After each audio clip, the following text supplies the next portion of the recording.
I used to think the scariest things in life wore masks or lurked in shadowy alleyways. The kind of monsters you see in movies. Big teeth, loud growls, obvious danger. But when I was 14, I realized how wrong I'd been. Real monsters smile. They blend in. Sometimes they even sit across from you at dinner, chatting like nothing's wrong. I was born in a small town called Rivershade, the sort of place where people left doors unlocked, waved at neighbors they didn't like, and pretended everything was normal. My mom, Denise, had me when she was 17. She tried to do right, at least at first, but she never really grew up. By the time I was 10, she'd been through a carousel of men, none of whom stuck around long enough to even qualify as a father figure. The one constant in my early life was Grandma Lois, her mother. From 6 until almost 15, she raised me completely. Braided my hair for school, taught me to make stew from scratch, made me read the Bible on Sundays, even though half of it went over my head. She was strict, but she was safe. That safety was enough. Then when I turned 14, everything shifted. Grandma had a stroke. Not fatal, thank God, but enough to land her in a rehab facility. There was no one else to take care of me, so I was sent back to live with Mom and her new husband, Rick Dalton. He wasn't related to me in any way, just Mom's third husband, a man she met working nights at a bowling alley. Rick was tall, broad-shouldered, and always wore this heavy cologne that smelled like pine needles mixed with old pennies. His laugh was loud, his temper louder. At first, though, he played the part of the friendly stepdad, asking about school, telling Mom I was a good kid. They lived in a rundown duplex on the east side of Rivershade, 2 floors with creaky boards and windows that barely shut. The upstairs was ours. Downstairs, Rick's friend Chuck lived. Chuck was greasy, balding, and had this way of looking at me a second too long. Mom always reassured me, harmless. That word, harmless, would haunt me later. At first, I kept to myself. I stayed in my room, read books, listened to my scratched-up MP3 player, and avoided Chuck like the plague. But little things started happening, small, almost accidental but unsettling. I'd leave the bathroom and find Chuck standing in the hallway with no reason to be there. One night I went for cereal around 10, and there he was at the bottom of the stairs, staring up. "Evening, sweetheart," he said. The grin stretched across his face like he'd just eaten something sweet. I started locking my bedroom door at night. Rick noticed. "You think someone's going to come in and rob your dreams, kid?" he said, slapping the door frame with a chuckle. "It just makes me feel safe," I replied, trying to keep my voice even. "You don't need locks in this house," he said, flat, serious. "Not when I'm around." He'd been drinking more lately. I'd hear the clink of bottles, cupboard doors slammed, Mom's pleading voice. Fights started happening more often. Things broke. Apologies came the next morning like confetti. My saving grace during that time was my Aunt Maya. Not technically my aunt, just Mom's cousin. But she was loud, wild in a way that made the world feel less heavy. She had a cherry red 1970 Chevy Nova that roared like a dragon, and she always let me sit up front like an adult. Maya lived 5 blocks down with her husband Mike, who had a finished basement. His younger brother Travis was crashing there. Travis was late 20s, shaggy blonde hair, thin as a stick, always in black jeans, quiet and smiling a lot. I thought he was harmless too. I'd escape to Maya's whenever I could, bake cookies, watch old horror films, talk about boys I liked but was too scared to approach. One evening after school, Maya wasn't home. Mike said I could wait inside. I was watching The Lost Boys when Travis came up from the basement. "You like vampires?" he asked, leaning against the archway. "Yeah." I shrugged, trying not to read too much into it. He didn't say anything else, just watched the movie with me until Mike came back. At the time, it seemed normal. A month later, it wasn't. Mom had left for her night shift at the hospital. Rick said he'd be out with Chuck. Finally, I was alone. The rare, precious kind of peace that makes you hold your breath. I made microwave popcorn, curled up in front of the tiny living room TV, and started watching The Sixth Sense. Around 11:30, a knock came at the door. I froze, my heart hammering.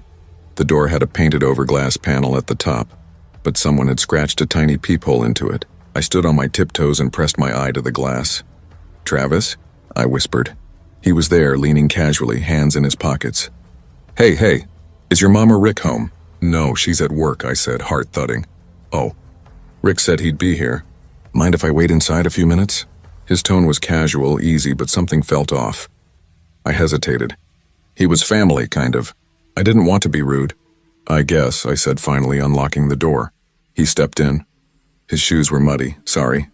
Didn't mean to bother you. Just needed to talk to Rick about something important. He lingered in the hallway and then his voice changed. Smooth. Practiced. You busy tonight? Just watching a movie, I said cautiously. You should come outside for a second. There's someone I want you to meet. Who? Just a buddy of mine. He's got a question about your stepdad. He's out front in the car. Something in his tone shifted just slightly wrong. Polite, but too smooth, too rehearsed. I don't have shoes on, I lied. That's okay, he said, smiling. Just stand in front of the headlights. He just wants to see who he's talking to. My stomach turned. Why the headlights? I stepped back. You can ask me here, I said. He moved closer, brushing his finger against my shoulder as if adjusting my tank top strap. You're so jumpy. You're safe with me. You know that, I laughed nervously. I know, I'm in pajamas. It's cold. Come on, just a minute, he said again. His hand hovered behind me like he wanted to guide me toward the stairs. Then I saw him. A man in the passenger seat of a car, window down, smoke curling from a cigarette. It was Chuck. Alarm shot through me, sharp and cold. I'm not really supposed to leave the house at night, I said, forcing a giggle. Mom would kill me. He stared at me for a long second. You scared of us? No, I chirped, voice cracking, trying to sound casual. A long pause. Then he nodded, stepped toward the door like he was leaving, and lunged for the lock. I slammed it shut, through the deadbolt, stumbled back, my heart hammering like a war drum. Outside, voices. Two of them, Chuck and Travis, followed by knocking. Hey, Chuck called from outside. We just want to talk to Rick. He's not here. I yelled through the door. Silence, then another knock. Travis this time. I'm sorry if we scared you, sweetheart. Didn't mean to upset you. His voice was syrupy, slow, sweet, but it made my skin crawl. It's okay. I should wait for my mom, I said, trying to sound casual. Then I made a mistake, or maybe it saved me. I turned toward the back door, and thank God I glanced through the kitchen window first. A shadow was there, still waiting. Chuck. Travis in front. I was trapped. Every part of me screamed, call the police. But I didn't move. I didn't even have a phone. Mom had taken it after some argument about my grades. I backed away to the front. Travis was still there. I pressed my face to the peephole. He looked up and smiled. I'm leaving, I whispered, trembling. Where are you going, sweetie? To Maya's. She's expecting you. A lie, but it gave me a plan. I crept down the hallway to the closet, pulled on old sneakers with the laces still tied, and tiptoed into Mom's room. The window led to a small ledge above the garage. I popped the screen, shimmed out, and dropped into the side yard. I ran barefoot down the alley behind our house. Gravel cut into my feet, but I didn't stop.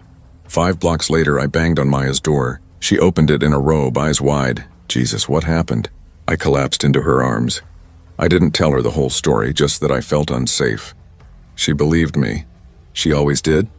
When I told Mom, she waved it off. You're reading into things, she said. 3 weeks later, I moved into my dad's place, 40 miles away in Springbrook. I never saw Chuck again. Travis moved out shortly after. Sometimes I wonder what would have happened if I'd stepped into the headlights, but I didn't. And that saved me. I don't need horror movies anymore. I lived one. And the scariest thing? They didn't wear masks. They wore smiles.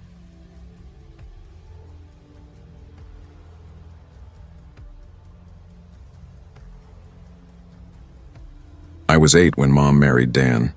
She met him at the bank where she worked. He was one of those regulars who came in a few times a week, always polite, always choosing her line.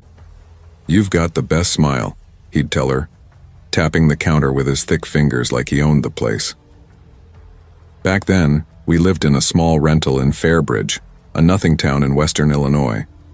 One of those places where everyone knew your business whether you wanted them to or not. Secrets didn't stay buried there, not usually, but some, I guess, still did. I remember the first time Dan came over for dinner. He showed up with a bouquet of gas station roses, cellophane still crinkling around them, and a greasy paper bag from Wendy's because, as he put it, wasn't sure what kids like, figured nuggets were a safe bet. I was at the kitchen table, pencil scratching against my math homework when Mom introduced us. I didn't look up right away, but I heard it in her voice, the softness, the stretch in her words like honey poured too slow. Be polite, Elsie, she said. Say hi to Dan. He crouched beside me, the smell of cologne and fried food mixing in the air. His smile was too wide, teeth unnaturally straight and white, like they'd been purchased, not grown. "Hey there, kiddo." His hand landed on my shoulder and lingered just a second too long. I told myself I was imagining it, just me being weird. He didn't move in right away. First it was sleepovers. His truck in the driveway at night, gone by morning before school. Then one day he didn't leave. A few weeks later they got married in a courthouse I wasn't invited to. By then I already had a bad feeling. Dan wasn't mean, not in ways you could explain. He never yelled, never hit. He was almost too nice, like someone wearing a mask of regular guy that didn't quite fit. He asked too many questions. What subjects I liked in school, if I had a crush, whether I wore a training bra yet, what kind of underwear I preferred. I told Mom once. She brushed it off, sighing like I was the problem. "He's just trying to bond with you, Elsie. You've got to give him a chance. You're making this harder than it needs to be." After that, I kept things to myself. The real trouble started when I turned 11. Little things at first. My hairbrush moved to the wrong side of the dresser. Socks I hadn't worn ending up in the laundry. My closet door cracked open even though I always kept it shut. One night I woke up and saw my bedroom door open just a sliver when I knew for a fact I'd closed it. I wanted to believe I was imagining it. Then one night I tested it. Pretended to be asleep, one eye cracked open. Around 1:30 a.m. the doorknob turned, slow and careful. The click of the latch. The door eased open, creaking. I didn't move. Didn't breathe. A shadow stood there, just standing for a few seconds before retreating. I heard soft footsteps padding back down the hall. The fridge opened. The hiss of a water bottle twisting loose. I stayed awake till morning. At breakfast, Dan set down a plate of eggs and toast in front of me. "Rough night?" he asked, grinning like it was a private joke. "You looked restless. Heard you tossing around." Not long after that, Mom started working late shifts at the bank. Extra hours, she said, to cover expenses, which meant evenings alone with Dan. He cooked dinner, insisted we watch movies together. Always old slashers or teen horror shows where the girls scream too much. He'd sit close on the couch, always with a blanket, always brushing against me just a little too much. I stopped eating dinner, stopped watching movies. I locked myself in my room and told him I had homework. He'd knock sometimes. "Soft, careful, just checking in. You need anything, Elsie? You sure?" I never answered. Then he started coming into my room at night. Not every night. Maybe once a week at first, then more often. I'd wake up and find him sitting at the edge of my bed or standing by the window pretending to look out. Once I woke up to find him kneeling beside me, just watching me sleep. When I shifted, he only smiled, stood, and walked out like nothing had happened. I told Mom again. Told her he was in my room at night, that he was scaring me. She rubbed her eyes, exhaustion pulling her face down. "He said he heard noises," she murmured. Like that explained everything. "Thought you had a nightmare. He was just checking on you." That's what Mom said. I screamed back at her, the words tearing out of me before I could stop them. "He's a pervert." Her face twisted and then crack. She slapped me. The only time she ever did. I remember the sting, the shock more than the pain. After that, I shut my mouth. That summer, I stayed at my friend Callie's house as much as I could. Her mom noticed. She was flipping pancakes one morning, the kitchen full of the sweet smell of syrup and butter, and she looked over at me. "You don't talk much anymore," she said softly. "Everything okay at home?" My throat closed up. God, I wanted to tell her. To spill everything. But Dan had started looking. That stare from across the room. Long enough for me to feel it burn. His mouth twitching like he was holding back a grin. And once, when Mom wasn't around, he leaned down, voice low, breath hot against my ear. "You tell anyone, you'll end up in pieces, sweetheart." So I forced a smile. "Yeah, I'm fine." I turned 12 in October. Dan brought home a cake, chocolate, my favorite. He lit candles, sang off-key while Mom laughed and took pictures. I smiled for them, my cheeks aching. Later, they opened wine and started slow dancing in the kitchen, laughing like life was normal. I slipped away, locked my bedroom door, crawled under the covers. At 2:13 a.m., the handle jiggled. Then, click, and my stomach dropped. He had a key. I froze, heart pounding so hard I thought I might throw up. I grabbed my phone and crawled into the closet, wedging myself behind boxes, holding my breath. The door creaked open. Through the cracks, I saw him, Dan, barefoot in a t-shirt and pajama pants, whispering my name. Elsie. I didn't move. Didn't even blink. He waited, then walked to the bed, sat down, scanning the room. My hands shook so bad I could barely type, but I texted Callie, "Help me. Please call someone." Her reply came instantly. "What's going on?" And then footsteps. He stood up, walked toward the closet. My whole body went rigid. I tried to press myself deeper into the corner. My fingers slipped. The phone hit the floor with a dull thunk. He reached for the handle, then bang, bang, bang. A loud knock on the front door, insistent. Dan cursed under his breath and left the room. His muffled voice, sharp, irritated. Then another voice, Callie's mom. She was at the door, saying she was there to pick me up for an early breakfast surprise. She insisted, firm, saying Mom had agreed. I don't know how she managed it, but she saved me. I never went back to that house. The next day, Callie's mom called the police. Child Protective Services. Everyone, they interviewed me for hours. I told them everything, shaking. Words spilling out like they'd been trapped inside me for years. At first, there wasn't proof. But then they searched the house. Behind the vent in my room, they found a camera, hidden, recording. And on Dan's hard drive, dozens of files. Footage, screenshots, videos. Not just me. His niece, a neighbor's daughter, others. Dan was arrested that week. Mom cried a lot. Apologized over and over, but I didn't want to hear it. She said she didn't know. Maybe she didn't, but she ignored so many signs. She chose him over me. I lived with Callie's family for a year, then with an aunt across the state. Therapy followed. Growing up followed. Dan was sentenced to 165 years in prison. No parole. The judge called it one of the most disturbing cases of long-term predation they'd ever seen. People say healing takes time, that it gets easier, but some nights when the world is too quiet, I swear I still hear that door ease open. I still feel eyes on me. I still dream of him kneeling beside my bed, whispering my name. I'm 21 now. I live alone in another state. My locks are industrial. My windows double-bolted. I don't trust easily. I don't date. But I'm alive. I survived him. And when the nightmares come, when I wake up drenched in sweat, shaking so hard my teeth chatter, I whisper the same thing to myself, like a prayer I can't stop repeating. He can't hurt me anymore. He can't hurt me anymore. He can't hurt me anymore.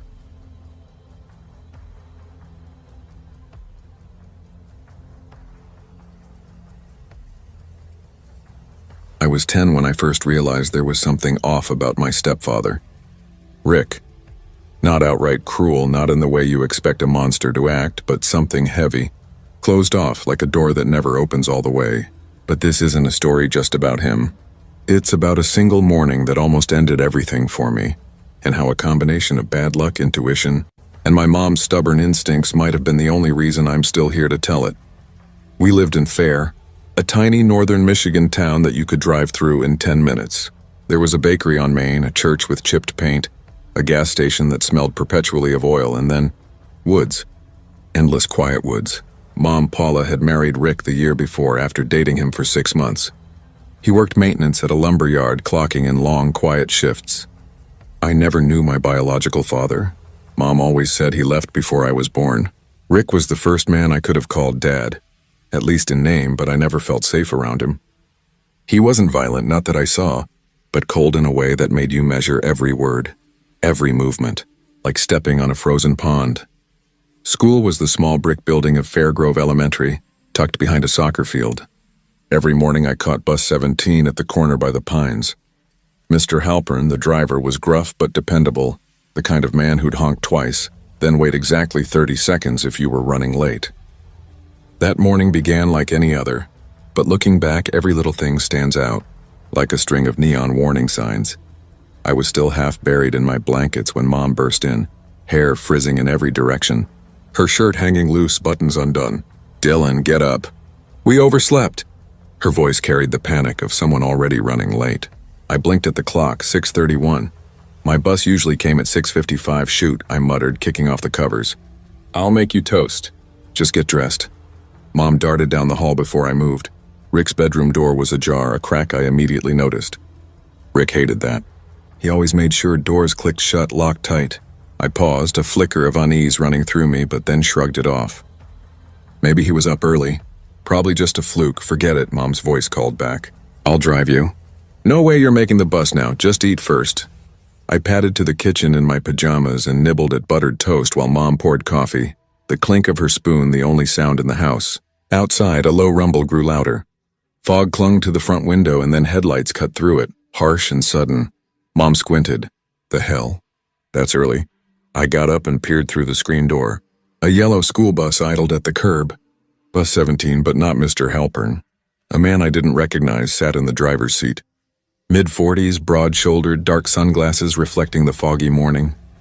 Even in the dim light, he seemed deliberate, every motion too controlled, like he was performing. Mom's voice hardened. Stay inside.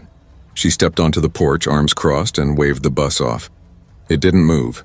A hiss of the door opening and the man climbed down with a clipboard. Standard uniform, blue button-up, black slacks. But he walked with a stiffness that made my stomach tighten. Morning, ma'am, he said, voice deep, smooth, like it belonged on the radio. I'm filling in today. Mike Halpern called out. First day on this route. Just wanted to make sure your boy didn't miss his stop. Mom tilted her head. We're running late. I'll take him myself today. The man smiled, too wide, too knowing. That's fine. I can wait a couple minutes. Got a bit of a buffer today. No thanks, Mom's tone sharpened. We'll handle it. Appreciate you coming by. The smile faltered just for a moment, like a glitch in his mask. I could feel it, the flicker of something wrong, and my chest tightened. My mom didn't see it, or maybe she did, but she didn't flinch. She just crossed her arms tighter, eyes locked on him. I didn't know then that this moment, this seemingly mundane standoff, was the hinge on which the rest of that morning would swing. Something about him had already put me on edge, a gut feeling that screamed, not safe, not today, not ever. And in the next few minutes, that feeling would prove itself in ways I could never have imagined. For a flicker of a second, I thought I saw something cross his face. Something dark, tense, almost furious. But it disappeared as quickly as it came. He nodded, turned, and climbed back onto the bus. Mom hurried back inside and locked the door behind her. Her hands trembled, gripping the handle like she was afraid it might slip out of her control. Did something feel off? I asked, my voice barely above a whisper. She didn't answer at first. Just muttered, finish your toast. I had just gotten halfway through dressing when the familiar rumble of an engine reached my ears. That sharp double honk, the one that always made our dog leap onto the couch barking, cut through the morning air. Mom raced to the window and I followed, heart thudding. Mr. Halpern, the real driver, pulled up as usual. Without a second thought, Mom bolted outside barefoot. I froze in the hallway, staring at the door, unable to move. A few moments later, she came back in, her face drained of color, almost as pale as the snow outside. Get dressed fast, she said, voice tight, raw. What? Why? That wasn't a substitute driver, she rasped, her eyes wide. Mr. Halpern never calls in. No one did. My chest tightened. Then who? She shook her head. I don't know. But he wasn't from the school. Dispatch didn't send anyone. Someone else was behind that wheel. Mom kept me home that day. Around noon, the police came. A female officer sat in our living room talking quietly to me, while a partner reviewed footage from the only neighbor with a functioning security camera. The video showed the fake bus pulling up, but the license plates were too blurry to read. They never saw him get out. Just the bus leaving after Mom returned inside. The detective asked if I remembered anything specific. Stickers, logos, markings. I told them it looked exactly like our bus. Number 17 faded on the side, the same green frog toy dangling from the rearview mirror that Mr. Halpern had added last spring. I remembered the sunglasses, the clipboard, the way he spoke, even the object tucked into his back pocket. A rolled-up magazine or map. Nothing came of it. No arrests, no leads. After a few weeks, Mom stopped talking about it, but I never could. Weeks later, on a quiet Saturday, Rick was supposed to be working overtime, but I woke to see his truck still in the driveway. Strange, but I didn't say anything. That night, Mom went to a friend's birthday dinner, and I was in Rick's office hunting for batteries for my Game Boy. His door was open. A drawer I'd never noticed before caught my eye. Out of curiosity, or maybe just boredom, I pulled it open. Inside were several old photo IDs. None of them were his real name. Different names, same face. One showed him in a blue shirt and black slacks. A patch on the chest I recognized from the bus uniform. My throat tightened and a cold knot formed in my stomach. Beneath the IDs were papers and maps, mostly school zones, bus routes. A printed schedule for bus 17, my route. My name circled in black ink. I slammed the drawer shut and bolted to my room. Sleep didn't come that night. When Mom returned, I told her everything. She didn't scream. She didn't cry. She just walked quietly to her room, closed the door, and didn't come out until morning. Part of her had probably always suspected something about Rick, but this was beyond anything she could have imagined. By Monday, Rick was gone. He left a note claiming he was moving up north for work. He never returned. Police were called again, but the drawer was empty by then. The IDs were gone along with his work laptop. A missing person report was filed, but no one searched seriously. He hadn't committed a crime they could prove. He was just a man who disappeared. I'm 25 now, living in a different Michigan town, far from Fairgrove. I changed my name after college and cut ties with anyone who ever knew Rick. I don't take buses. Sometimes I replay that morning in my mind, questioning if it was really him behind the wheel. The build, the voice, the unsettling calm. Was he trying to scare us, punish Mom? Or was he planning to take me away, make sure I never came back? One thing I know for certain. If Mom hadn't overslept, if I had been dressed and ready at 6:55, if I had stepped out that door that morning, I would have gotten on that bus, and I wouldn't be here telling this story.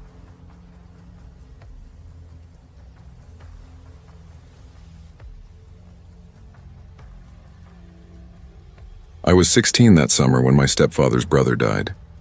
His name was George Reynolds. I remember him as quiet, polite, always perfectly put together, the kind of man who never seemed to rush or lose control. In our family, George had the reputation of being the calm one, the uncle who brought thoughtful gifts at holidays, never raised his voice, and always offered me and my little sister polite smiles that lingered just long enough to feel warm, but not long enough to get truly personal. He lived alone in a modest 2-story house on the outskirts of Garnett, about an hour's drive from our home in Emporia, Kansas. I hadn't seen much of him in the years leading up to his death. George was the relative you saw at weddings, funerals, or the occasional Christmas dinner. The call came on a Monday morning.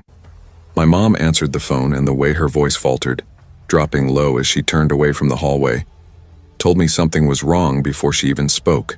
I drifted into the kitchen, pretending to check the cereal boxes, but really just listening. After she hung up, she turned to me, her eyes glossy, and said quietly, "George passed away. Heart attack, in his sleep." I blinked, trying to process it. "Oh," I managed. My stomach felt hollow. Mom added softly, "He didn't have anyone else, no wife, no kids, just us." It made sense that my stepdad, Thomas, immediately offered to handle George's estate. George had always been meticulous. We expected it would be simple. A day or two of sorting papers, packing some things for charity, maybe returning the keys to the bank. No debts, no hidden drama. At least that's what we all thought. By Friday, Thomas asked if I wanted to come along to help. I wasn't thrilled. Summer break had just started, and I had been dreaming about lazy mornings, sleeping in past 10. But my mom gave me that look, the one that meant, go. I sighed and agreed. We left around 10 in the morning. The drive was quiet. Thomas wasn't exactly chatty on a good day, and today he seemed heavier than usual, like the air around him carried a low, unspoken weight. "You were close with him?" I asked after a while, trying to break the silence. He nodded, eyes fixed on the road. "When we were kids, yeah. Shared a room until I was 12. George was always neat, private, but we got along. Didn't see much of him after he got that job in Topeka. He was an accountant, right?" "Yeah, a good one." By the time we pulled onto the gravel driveway, a strange knot had settled in my stomach. I couldn't explain it. The house itself was charming, old but maintained. White siding, green shutters, a narrow porch with a single rocking chair swaying slightly in the breeze, as if someone had just stood up. Thomas unlocked the door, and we stepped inside. The house smelled like cedar and lemon cleaner, the kind of sharp, clean scent that made you notice how empty a space could feel. Everything was pristine. A calendar on the fridge still displayed June, his meticulous handwriting marking doctor appointments, grocery trips. Nothing seemed amiss. Too clean, almost sterile. We started in the kitchen, boxing up dishes and Tupperware. After a few hours, we moved to the living room. Framed photos lined the mantel, mostly landscapes, no people, no memories captured in smiles. There were no baby pictures, no wedding portraits. George had been married once, briefly, but his wife had died long before I was born. Cancer, Mom had said. Thomas pulled down a leather-bound photo album from a shelf and opened it. Every page was blank. I stared at him. He didn't take pictures of anyone, didn't show them either. He said softly, almost like he was apologizing for the emptiness. We moved upstairs and continued in silence. Each bedroom mirrored the next. White sheets, plain wooden furniture, no clutter, no hidden letters, no diaries, no secret corners to hint at a life beyond the quiet surface. Then we reached the attic. We hadn't noticed the pull-down ladder at first, just a small square in the hallway ceiling with a brass ring handle. When I reached up to tug it down, Thomas stopped me. "We'll leave that for last," he said. I nodded, but my mind kept returning to it. That dark square above us. Even as we kept working, unpacking, sorting, and bagging, I couldn't shake the feeling that whatever was up there was waiting, watching, quiet, but undeniable. That small square in the ceiling felt like it had its own presence, like it was waiting, patient and silent. By the time we finally pulled the ladder down, dusk had settled, stretching shadows across the attic floor. The ladder groaned under my weight, a sound that made my stomach twist, and a puff of dust puffed up into my face as I climbed first. I had imagined old boxes, Christmas decorations, maybe tax records. What I didn't expect was the near emptiness. Just two medium-sized cardboard boxes sat in the far corner, perfectly aligned, almost ritualistic in their placement. "Nothing up here," I called down, trying to keep my voice steady. "Check the boxes," Thomas replied, his tone quiet but firm. I stepped over slowly, the silence pressing in on me. Every heartbeat seemed amplified, thumping against the low, dark beams overhead. I crouched, brushing the dust from the first box, and lifted the lid. Photographs, hundreds of them. Glossy, cold, and heavy with something I couldn't yet name. At first, my brain couldn't process it. Faces, blurred images, poorly lit snapshots. But as I sorted through them, the truth sank in. These weren't ordinary photos. The women in them didn't know they were being photographed. Some were clearly taken from a distance, through windows, around corners, behind fences. Others were disturbingly close. One woman brushed her hair in front of a mirror. Another washed dishes in her kitchen. A third lay on her couch in a robe, eyes closed. No captions, no context, just stacks upon stacks of intimate, stolen moments. I felt my hands trembling, a chill creeping up my arms. I opened the second box. More of the same, but then something worse. One of the women looked shockingly familiar. Too familiar. It was my stepdad's late wife, George's ex-sister-in-law. She looked younger, maybe in her early 30s. Some photos showed her laughing with friends at a picnic, others of her sitting alone in a cafe reading. And then there was one, standing in her bathroom, completely naked, brushing her teeth. I dropped it as if it had burned me. "Thomas," I called, my voice tight, shaking. "You need to see this." He climbed the ladder slowly, eyes narrowing as he reached the top. I handed him the box wordlessly. His gaze flicked over the photos. First confusion, then horror. "What the hell is this?" he whispered, voice hoarse. "You tell me," I said, my throat tight. I don't know. I've never seen these before." He sank to the floor, staring blankly. For what felt like hours, we sat in silence, the dust motes drifting in the fading light. Then he stood, lifting both boxes. "Don't say anything to your mother," he said quietly. "But Thomas, please, not yet." I started, but he shook his head and carried them downstairs. The drive home that night was wordless. We never spoke of it again. Thomas locked the boxes in his study. Weeks later, I noticed they were gone. I never asked what he had done with them. Curiosity gnawed at me. I tried to find the other two women, just to make sure they were okay. After a few attempts, I located one. Her name was Rachel, living in Missouri. I didn't reach out. How could I even begin to explain? "Hey, my dead uncle may have stalked you for years?" It felt impossible, grotesque. The more I thought about it, the more I wondered how George had taken the photos. Did he break into their homes? Use long lenses from a parked car? Or had someone else been helping him? Sometimes I think of the rocking chair on his porch still swaying when we arrived, as if someone had just stood up, watching. Sometimes I wonder if he had ever watched me. I loved my Uncle George. I really did. I want to believe he was a good man. But I can't unsee what I saw. I can't unknow it. And now every time I'm alone, I close the blinds. Every single one. Just in case someone is watching.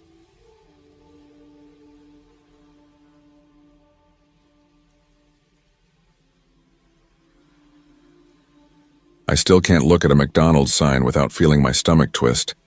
That tight, sick feeling that tells you something is very wrong. And it's not the greasy food, not even the creepy old clown mascot. It's what happened the year my mom married the wrong man. I guess I should start from the beginning. I was 13. My name is Eli Turner, and my mom had been raising me and my little sister Chloe, who was 7 at the time, all on her own ever since my dad died in a car crash when I was 2. We lived in Somerville, a quiet little town in Kentucky where everyone knows everyone, and secrets don't stay buried for long. Mom, Rachel, worked as a dispatcher at the local cab company. She was one of those women who never asked for help, who made grilled cheese sandwiches even when she was running on fumes, who stayed up late helping us with homework after a 10-hour shift. She was and still is my hero. Then came Jason. He started on the night shift at her company. Mom said he was quiet, polite, had lost his parents young, never married, no kids. After a few months of dating, I honestly didn't think much of it at first. Mom deserved someone, but there was something about Jason that made my gut tighten. It's hard to explain. When he smiled, it never reached his eyes. It looked rehearsed, like he was performing emotions, not actually feeling them. But Mom and Chloe adored him. He brought flowers. He watched Disney movies with Chloe. He fixed the squeaky cabinet in the kitchen. I kept my distance, and that caution saved me. The wedding was small, backyard style. A few folding chairs, some dollar store decorations, a handful of distant relatives, and a small cake. I didn't smile in a single photo, not because I hated him, but because I didn't trust him. And I was right not to. It started small. McDonald's. Of all things, that was his idea of quality time. "Hey," he said one weekend, his voice smooth, practiced. "How about I take you and Chloe out while your mom rests? We'll hit the mall, get some Happy Meals. Just us." Mom's eyes lit up. She gave me a look that said, "Thank you for trying." I nodded and we went. He bought toys from GameStop, let us play in the arcade, and Chloe's laughter filled the air. But then we ended up at McDonald's. We slid into a sticky booth. He ordered a Big Mac for himself and 2 Happy Meals for us. But it wasn't normal. He didn't eat casually like a human being. He devoured his burger like he hadn't eaten in days, even though I had seen him eat breakfast an hour earlier. And the way he looked at us while chewing, his eyes flicking between me and Chloe, made my skin crawl. Like we weren't just food on the tray, but something else entirely. It was just one strange moment. But that's how monsters hide, right there in plain sight. From then on, it was always McDonald's, breakfast, lunch, dinner, sausage biscuits, bacon cheeseburgers, fries, McNuggets. At first, we laughed about it. Chloe even started calling him Burger Dad. But the joke wore thin fast. We'd beg for pizza, Chinese, anything homemade. Jason would always say, "Nah, let's stick with the good stuff. You kids love McDonald's, right?" He stopped taking us anywhere else. Even when Mom cooked, he'd show up with a bag of takeout and eat alone at the table. Those wide, unblinking eyes locked on us the entire time. Once I caught him standing in the kitchen at 2 in the morning, licking ketchup off his fingers, smiling in the dark. Then came the tantrums. One night, Mom suggested Thai food. Chloe practically jumped up and down with excitement, and I felt a rush of relief. But Jason? "He lost it, Ty," he said, his voice sharp and low. "Are you kidding me? What's wrong with McDonald's?" His eyes were wide, almost desperate, and I could see the veins in his hands as he slammed the table. Chloe shrank back, her little voice trembling, and I realized this wasn't just weird. It was dangerous. From that moment on, I knew nothing about that man was normal, and nothing would ever feel safe in our house again. "This is what families eat together," Jason snapped, his voice sharp and rigid. "We're supposed to enjoy the same things." Mom's hand shook as she tried to stay calm. "Jason, what? It's just food." "Nothing more. It's what this family used to enjoy before you all turned on me." He didn't answer.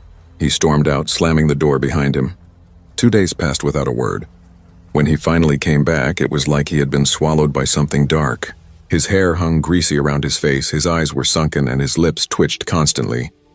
He didn't speak. He just plopped down at the kitchen table, set a brown McDonald's bag in front of him, and ate a Big Mac in total silence. Chloe cried that night, and I sat by the bedroom door listening to every creak, every small sound, my body frozen with dread.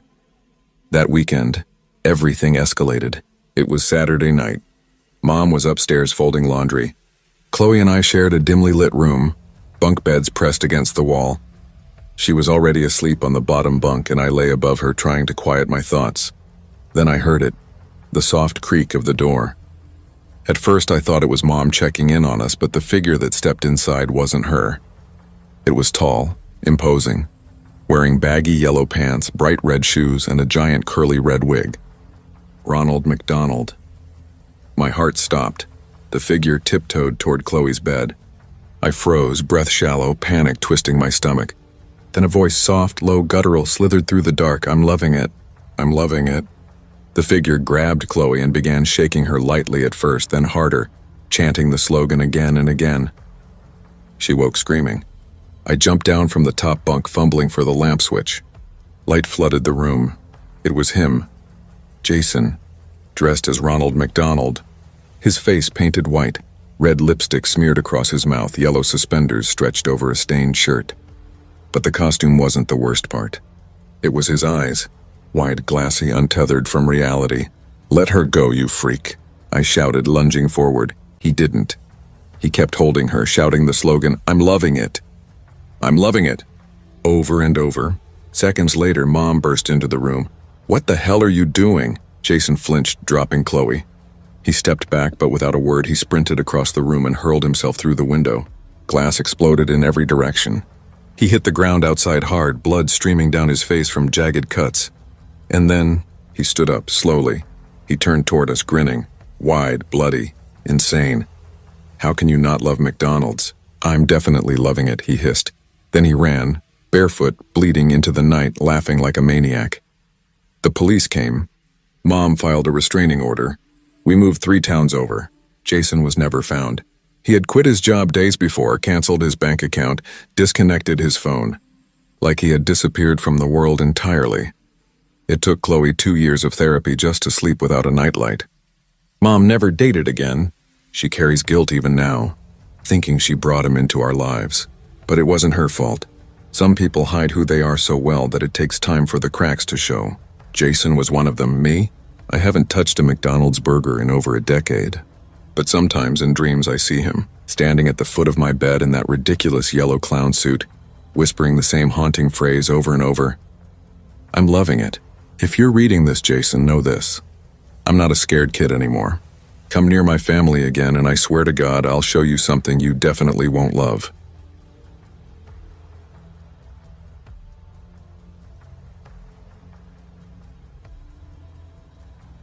I was 17 when Mom met Marcus. 3 years had passed since Dad's accident, but grief doesn't vanish, it lingers. It sank into the house like dust that never settled, into the way Mom sighed quietly at night, into the empty chair at the dinner table.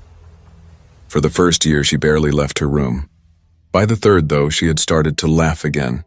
Not often, but enough that I noticed. And then Marcus appeared. He came into our lives one rainy Thursday evening. I remember it perfectly. I was on the living room floor doing homework, Lucy, our shepherd mix, curled warm against my feet. The front door opened, and then I heard something rare. Laughter. My mom's laughter. Breezy, light, almost like the woman she used to be. "This is my daughter, Isa," Mom said, her hand resting on the arm of the man beside her. "Isa, this is Marcus. We met at work." He was tall, sandy hair combed like he cared how people saw him, his square jaw sharp under the porch light. His handshake was firm, too firm, and his smile held on a little too long. "Pleasure to meet you," he said smoothly. I gave a small nod. "Hi." He tried to make conversation, asking about school, my favorite subjects, music. He laughed at everything I said, even when it wasn't funny. And the way his eyes lingered like he was studying me, memorizing, made my skin prickle. Still, I said nothing. Mom seemed happy. That's what I kept telling myself. Maybe I was just being protective. Maybe I was overreacting. But then he kept coming back. First for dinner, then for movie nights, then entire weekends. He brought gifts. A hoodie from my favorite band. a sketchbook I'd mentioned wanting once in passing. Mom beamed. "Isn't he thoughtful?" "Yeah, totally," I forced a smile. But it felt wrong, like he was trying to buy his way in. One night, a few weeks later, I got up around midnight for a glass of water. The hallway was dark except for a faint glow from the kitchen. I expected Mom. Instead, Marcus stood at the window staring out into the night. "Oh, sorry," I whispered, startled. He turned slowly, like he'd been waiting for me. "Couldn't sleep," he murmured. His voice was low, heavy. I nodded and moved to the sink. His gaze stayed on me. "You should wear your hair down more often," he said softly.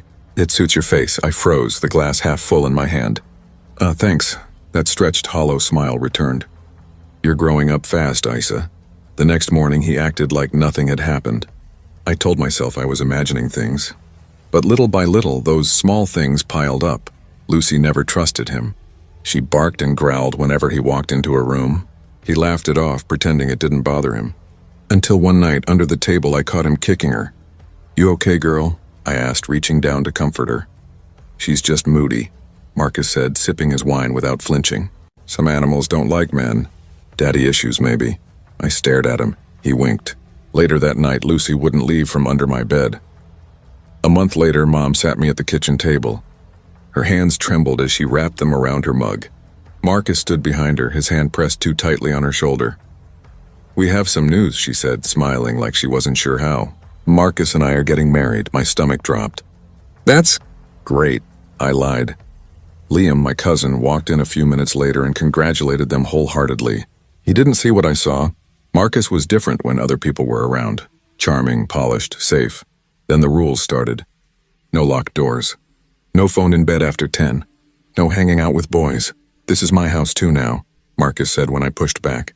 His tone was sharp, final. "There are boundaries, Isa." I glared at him. "You're not my dad." I shot back at him and he just smiled. "But I am the man of the house now." The first time he touched me, it was small, almost dismissible. A hand brushing the small of my back as I passed by. Too low to be innocent. The next time, it lingered. "You need to be more careful," he whispered in my ear when no one else was around. His breath made my skin crawl. "You don't know what kind of attention you attract," I told Mom. I wanted her to see it, to believe me. She laughed, brushing it off. "You're being dramatic, honey. Marcus would never. He loves us." No, he didn't love us. He loved control. One evening, I overheard them in the garage, voices sharp. "No, Marcus," Mom said, her tone breaking. "You don't get to tell me what to do with her. She's my daughter." "You're too soft," he snapped. His voice was cold, hard. "She walks around like a damn tease."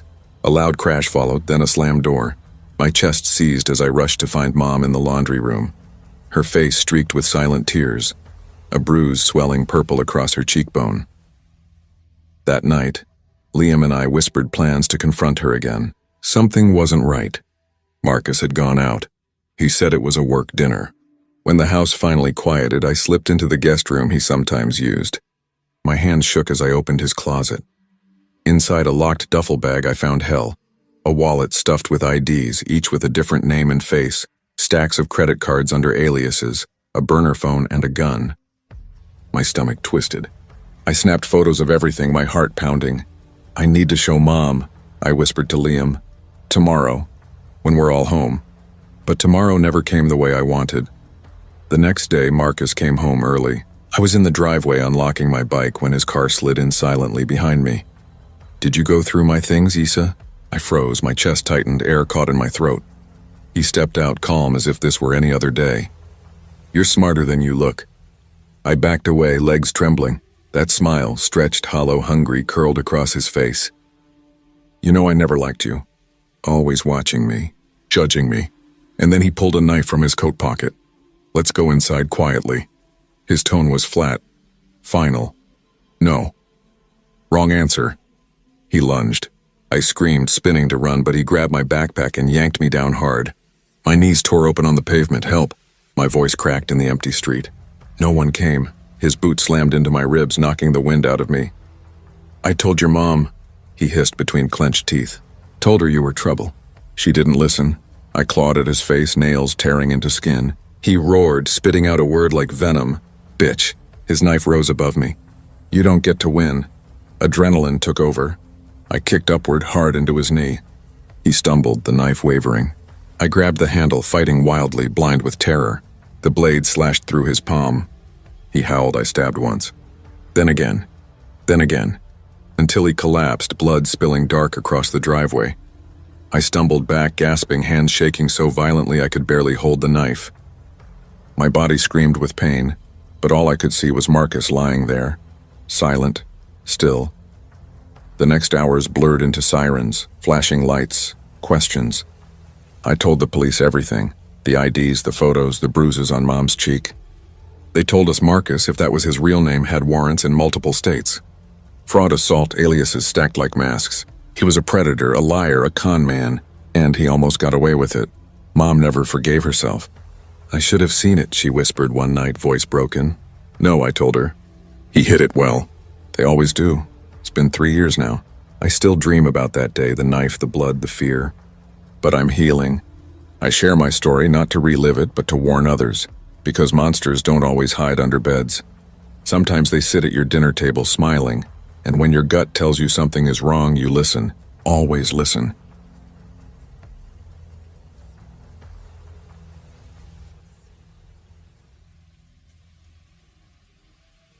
It was the third week of October when everything began to shift in a way I couldn't have understood at the time. I was 8 years old, living in Millstone Ridge, a sleepy town cradled by endless cornfields and cracked 2-lane roads that seemed to stretch forever. My name's Leah, and back then my life was ruled by 2 things: the long, exhausting hours my parents worked and the after-school program where I spent most of my afternoons. Mom worked nights as a nurse at Millstone County Hospital, pulling 12-hour shifts that left her pale and quiet in the mornings. She would come home, slip into the house as if she were trying not to disturb the shadows, and collapse onto the couch for a few stolen hours of sleep before starting all over again. Ron, my stepdad, worked construction, always returning home late, smelling of sawdust and sweat, his hands rough and calloused.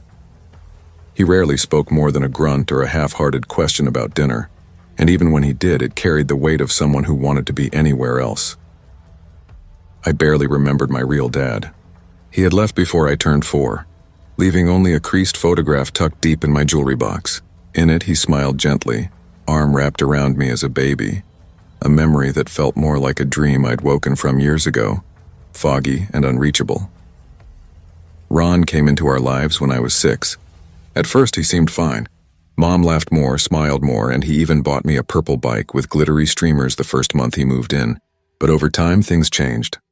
Something in him shifted, or maybe I was too young to notice before. He wasn't just strict. He was cruel in ways that made my stomach knot without warning. A grip on my arm that lingered too long for a simple "yes, sir," or a sharp snap of his voice if I spread too much peanut butter on a sandwich. Even my laughter seemed to irritate him. His eyes were always calculating, always watching, and it left a weight in the air that made the house feel smaller. But this story isn't just about Ron, it's about something that happened one afternoon after school, something I'll never forget. Our after-school program took place in the cafeteria at Millstone Elementary. It was nothing fancy. Sticky plastic tables, scuffed linoleum floors, a faint smell of old pizza lingering in the corners. We did homework, played board games, and waited. Pickup usually happened around 5, but a few of us, kids with parents on long shifts, stayed later. We called ourselves the last crew. That day, though it was just me, Mrs. Holloway, our usual chaperone, had been replaced by Mr. Thompson, a tall, tired man in his late 50s who smelled faintly of coffee and wore mismatched socks. He was kind enough, though we didn't speak much. I sat against the wall near the double doors, my backpack at my side, my science book open on my lap, a half-eaten lunch forgotten beside me. It was 6:12 p.m. when Mr. Thompson stood up suddenly. "Leah, sweetheart," he said, rubbing his eyes as if he hadn't slept in days. "I've got to run to the restroom real quick. I'll be back in 2 minutes, tops. Don't move, okay?" "Okay," I whispered, watching him shuffle away, his shoes squeaking against the tile. The world fell into silence. The sun had vanished behind the horizon, leaving long shadows crawling across the empty parking lot. One lone street lamp flickered near the curb, casting light unevenly, as if it were struggling to stay awake. Then I heard a car, a soft, low hum as it rolled up to the curb just past the gate. It wasn't a car I knew, an old silver sedan, the paint chipped and rust creeping along the edges. The passenger window lowered with a grating whine, and a man leaned out, thick black beard catching the fading light, red flannel shirt loose on his frame, dark sunglasses hiding his eyes even as the sky darkened. "Leah," he called, voice casual but carrying a strange urgency. My chest tightened instantly. "Come on, let's go. Your dad couldn't make it. I'm your uncle. He sent me." I froze. My hands clutched my backpack straps until my knuckles burned. My throat felt like it had been wrapped in cloth. Uncle? I didn't have an uncle. Not one I'd ever met. Yet there was something in the way he said it, calm, insistent, almost pleading, that made a small part of me hesitate, doubt myself. He opened the door. "Get in the car, Leah. Your dad got hurt. We need to go see him now. Hurry." My stomach dropped. The words struck like ice, and my legs refused to obey me. I glanced at the school doors, silently begging for Mr. Thompson to return. The hallway was empty, cold. "Leah." The man's voice was sharper now, clipped like an edge sliding against steel. "Don't make me get out. We don't have time." I tried to move, to run, but my body was trapped beneath some invisible weight. My mind screaming, my voice useless. It was the kind of nightmare where every instinct is paralyzed, where your own skin feels like it's holding you prisoner. And then, like a sudden burst of light cutting through darkness, the school doors slammed open. "Hey!" Mr. Thompson's voice rang out, sharp, real, slicing through the fear that had frozen me. The man in the car slammed the door behind him, the metal rattling and the engine roared as he sped off, tires squealing against the asphalt until he was gone, swallowed by the dark stretch of road. My legs felt like jelly and I sank against the wall as Mr. Thompson hurried over, dropping to his knees beside me. "Leah, are you okay?" "What happened?" "Who was that?" His voice was tight, edged with panic I hadn't heard from him before. I couldn't speak at first. My entire body was trembling like I'd just run through ice water. Finally, I managed to whisper, He said he was my uncle." Mr. Thompson's face darkened immediately. His eyes darted toward the end of the street, but the car was already gone. Nothing but a fading trail of squealing tires and smoke. That night, the school called my mom and stepdad. I could tell right away that Ron wasn't angry about what had happened. Not really, but about the fact that anyone would be asking questions. His hands were tight on the steering wheel the whole ride home, knuckles pale, lips moving in low mutters I couldn't quite make out. The days that followed felt surreal. The school ramped up security, more staff appeared for pickup duty, and every student had to write down the names of people allowed to pick them up. My mom listed only herself. That should have been enough to make me feel safe. It wasn't. I started noticing small, unsettling changes in Ron. One morning I found him in the kitchen earlier than usual, which was odd. He never got up before everyone else. He stood there staring at his phone, the screen black, completely still. He flinched when he noticed me watching. "Go get ready for school," he said, voice clipped. Another time I wandered into the garage by accident. He was packing a box of tools into the trunk of his car, muttering to himself under his breath. On top of the box sat a roll of duct tape and an old hunting knife. The moment he saw me, he slammed the trunk shut with a force that made my ears ring.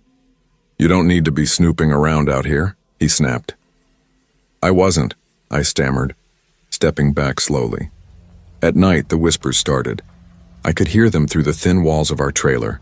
My mom and Ron speaking in low, urgent tones, words like, "dangerous," "not again," and "they'll find out," slicing through the darkness.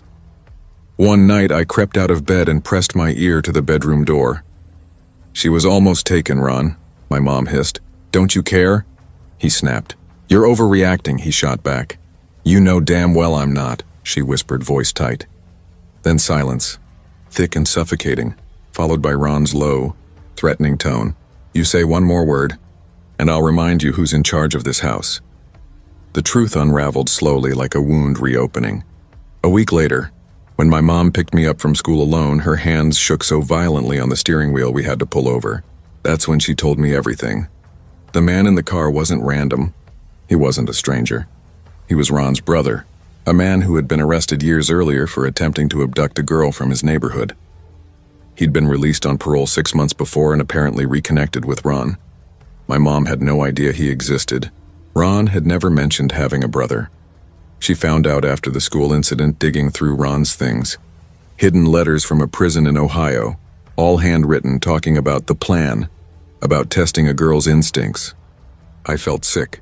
My knees buckled in the passenger seat and I cried until my lungs burned.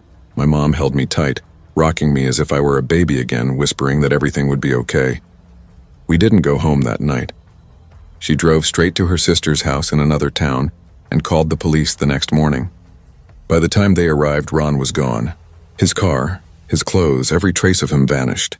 It was like he had never existed. Now, years later, I still check over my shoulder when I walk home. I avoid flannel shirts and rusted sedans. I never sit near school pickup zones without scanning every car that passes. And I still wonder if Mr. Thompson had been even a minute later, where would I have ended up? Dead, missing, somewhere far from Millstone Ridge, all because a man I was forced to call Dad let a monster come too close. People say stranger danger is just a lesson for kids, something we grow out of. But the truth is, sometimes the ones you should fear the most aren't strangers at all. They're the ones who already know your name.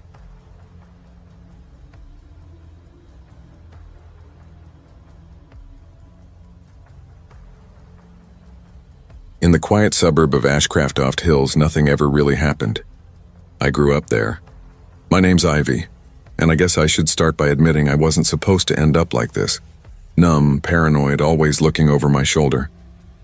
But I did, because the man my mother married, Daniel Fletcher, wasn't who he pretended to be. I was 17 the first time he walked through our front door. Mom had been seeing him for months, but she waited until she was sure before introducing us. She met him at work. She's a night nurse at the county hospital and he was a paramedic. Handsome, stable, mature, she gushed. I remember rolling my eyes, brushing her off the way any teenager would. My real dad had left when I was 8 and never looked back, so my model for fatherhood wasn't exactly solid. But Daniel was charming. That's how monsters work, isn't it? They smile with teeth. And he smiled a lot. At our first dinner together, he brought me a book, an old worn copy of To Kill a Mockingbird. I just stared at it, stunned he even knew I liked reading. He leaned in with that easy confidence and said, "Your mom talks about you all the time. I wanted to give you something you'd actually like." It worked. He had me. 3 months later, we moved into his house, a pristine white 2-story in the quiet part of town. It felt too perfect, like a dollhouse. The kitchen was big, with slate counters and matching stools, every surface spotless. Half the rooms weren't even used. Mom called it minimalism, but to me it felt cold, lifeless. The first sign came quietly, almost nothing. One night I woke from a nightmare, not unusual for me, and went to get water. It was 2:17 a.m. I found him in the living room. No TV, no phone, just sitting in the dark. "Daniel?" I asked softly. He didn't answer for several seconds. Then his voice cut through the dark. "You should be asleep." I froze. I just needed water, I said, clutching the glass like a shield. He smiled, lips stretched, no teeth. "We'll work on that. Sleep is important in this house." After that, things escalated the way a storm gathers. Quiet at first, then heavier, closer. Cameras went up. First outside, then one in the hallway, then the kitchen. "Just for security," he said. Mom never questioned it. She was always exhausted, always working doubles. Then came the rules, curfews, phone checks, and the touches. Small at first, his hand brushing too low against my back, a hug that lingered too long, a knock on the bathroom door even when I'd said I was in there. I tried telling Mom once. We were eating takeout at the kitchen table. "Has Daniel ever made you feel weird?" I asked. She looked up, frowning. "Weird how? Like, I don't know. Like he watches me too much." She sighed. "Honey, he's just trying to be a good stepfather." It's an adjustment. I didn't bring it up again. Everything changed the night of the storm. It was mid-October, the wind howling outside like wolves. The power cut out around 9:45 p.m. Mom was working another double. It was just me and him. I was in my room, candles lit, reading. Then the doorknob turned. My whole body went rigid. "Ivy," Daniel's voice floated from the hallway. "Are you decent?" "What?" I asked, panicked. The door opened anyway. I yanked the blanket up to my chest. "What are you doing?" He stepped inside slowly like a shadow made real. "You shouldn't be scared of me," he said, lowering himself onto the edge of my bed. "I want to be alone," I blurted, my voice sharp. He smiled faintly. "That's what your mother used to say too." My blood went cold. "You know what she told me once?" He went on, his tone too soft, too casual. "That you're exactly like her. Same eyes, same attitude, same tight little—" "Get out!" I screamed, my throat raw. He didn't even flinch. He leaned closer, his breath hot against my face. "Ivy, I've been patient. I've done everything for you. You're part of this house now, and this house has rules." I grabbed the lamp from my nightstand and swung it with everything I had. It smashed against his shoulder, the impact sharp enough that he shouted in pain. I didn't wait. I bolted barefoot down the stairs and out into the storm. The rain lashed my skin, the cold pavement biting at my feet as I sprinted across the yard. I pounded on Mrs. Granger's door until my fists went numb. When she opened it, her eyes widened at the sight of me, sobbing, soaked, trembling. She didn't ask questions. She pulled me inside. The cops came an hour later. Daniel stood in the doorway, calm, too calm. His shirt was still damp from the rain, but his voice was steady, almost soothing. "She's had trouble adjusting," he told them, like he was explaining away a tantrum. "Teenage girls can be dramatic." But I had the bruises, dark fingerprints on my arm where he'd grabbed me. I had the footage from the hallway camera. He'd forgotten to erase it that night, and so they cuffed him, arrested him on suspicion of inappropriate conduct with a minor. That was all they could call it then. Mom didn't speak to me that night. Not when they let him out in handcuffs. Not when I told her the words he'd said to me. Not even when I showed her the video. She just sat at the table, pale and hollow, like she'd already left her own body. She stayed with him, posted his bail, brought him home. I couldn't. I moved out 3 weeks later into a friend's garage. Mom never called. Not once, but Daniel did. A letter arrived, no return address, just a single page. "You should have known. Once you enter my house, you don't leave. I'll see you soon." I gave it to the police. They told me without a signature or a direct threat, there was nothing they could do.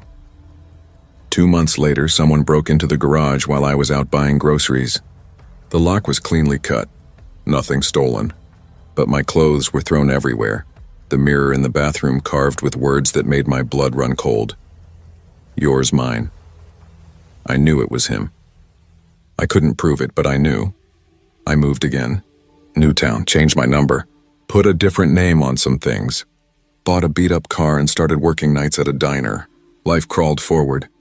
But I never shook the feeling of being watched.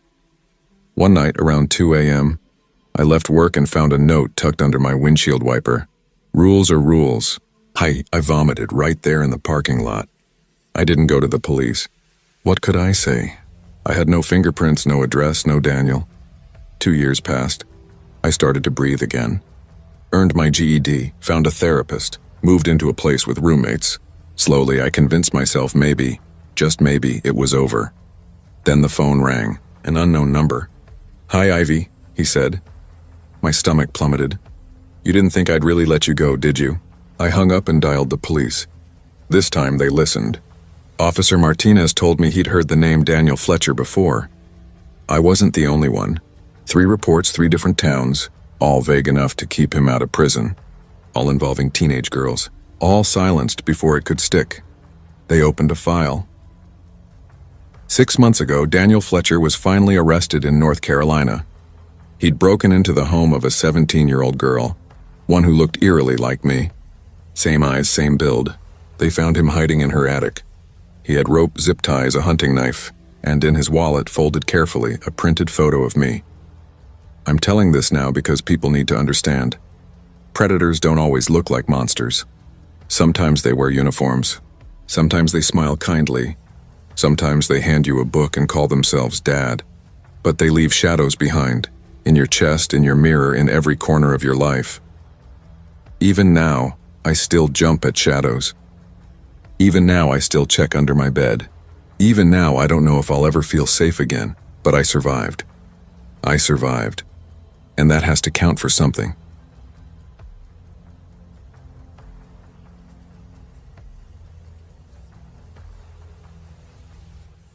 I was 6 years old the night my life shifted forever. We lived in a peeling, forgotten apartment complex clinging to the far edge of Bay Ridge, a place people locked their doors and rolled up their windows when driving past. The walls were paper thin, always rattling with someone else's shouting, and our third-floor unit carried the stale stench of mold, cigarettes, and sometimes fried onions from the neighbor's kitchen. My mom, Tanya, wasn't cruel. At least I didn't believe she was back then. She just drifted, like she was half asleep all the time, chasing something she never caught. Some days she'd stay in bed until the sun dipped behind the buildings. Other days she'd blast old CDs on the stereo, spinning barefoot in the living room, promising the air and herself that things were about to change. She was an addict, though at 6 years old I didn't understand the word. All I knew was that she had two modes: jittery, unstoppable energy, her voice rapid, eyes darting, fingers clawing at her arms until they were raw, or locked away in the bathroom for hours, leaving me pressed against the door, whispering through the crack, terrified she wouldn't answer. Then came Rick. He wasn't my father. That man had vanished before I could form a memory of him. But Rick stormed into our lives like a wrecking ball disguised as a savior. He reeked of heavy cologne that clung in the air long after he left, wore a gold chain he made sure everyone noticed, and drove a black truck that roared louder than the whole block combined. The first time I met him, he handed me a piece of candy like it was a peace offering. "I'm your new dad now," he chuckled, throwing my mom a wink. She covered her mouth with her hand, giggling. I just stared at him, unsure if I should laugh along or run to my room. The first ride happened late at night. I was curled up on our couch in my faded yellow SpongeBob pajama shirt when Mom shook me gently awake. "Come on, baby," she whispered, brushing my hair from my face. "We gotta go somewhere real quick. Just a short ride, okay?" Still half asleep, I rubbed my eyes. "Where?" Her voice trembled. Her mascara was smudged, her lipstick uneven, like she'd been crying or rubbing her face raw. "Just need to meet someone." "You can sleep in the car. I'll be back before you know it." Rick was waiting downstairs. The way he glanced at me always made my stomach twist, like I was in the way of something he wanted. We climbed into his truck, me in the back, no booster seat, no belt, while the city slid past, bathed in the jaundiced glow of street lamps. I pressed my forehead to the dirty window, leaving foggy breath stains, and before long I drifted off. The slam of a door ripped me awake. My mother was gone. The driver's door hung wide open, empty. My heart thumped in my chest. We were parked outside a house I'd never seen before, in a neighborhood worse than ours. Porch lights broken, windows boarded, garbage littering the lawns. The silence outside was heavy, like even the night was holding its breath. Then my door yanked open. A man stood there, wild eyes, beard matted into knots, skin greasy, breath sour like spoiled meat. He clamped his hand around my arm, squeezing until it burned. I screamed, "Shut up!" His voice was jagged, cutting. "You scream again and I'll snap your neck." "You hear me?" The words froze me instantly.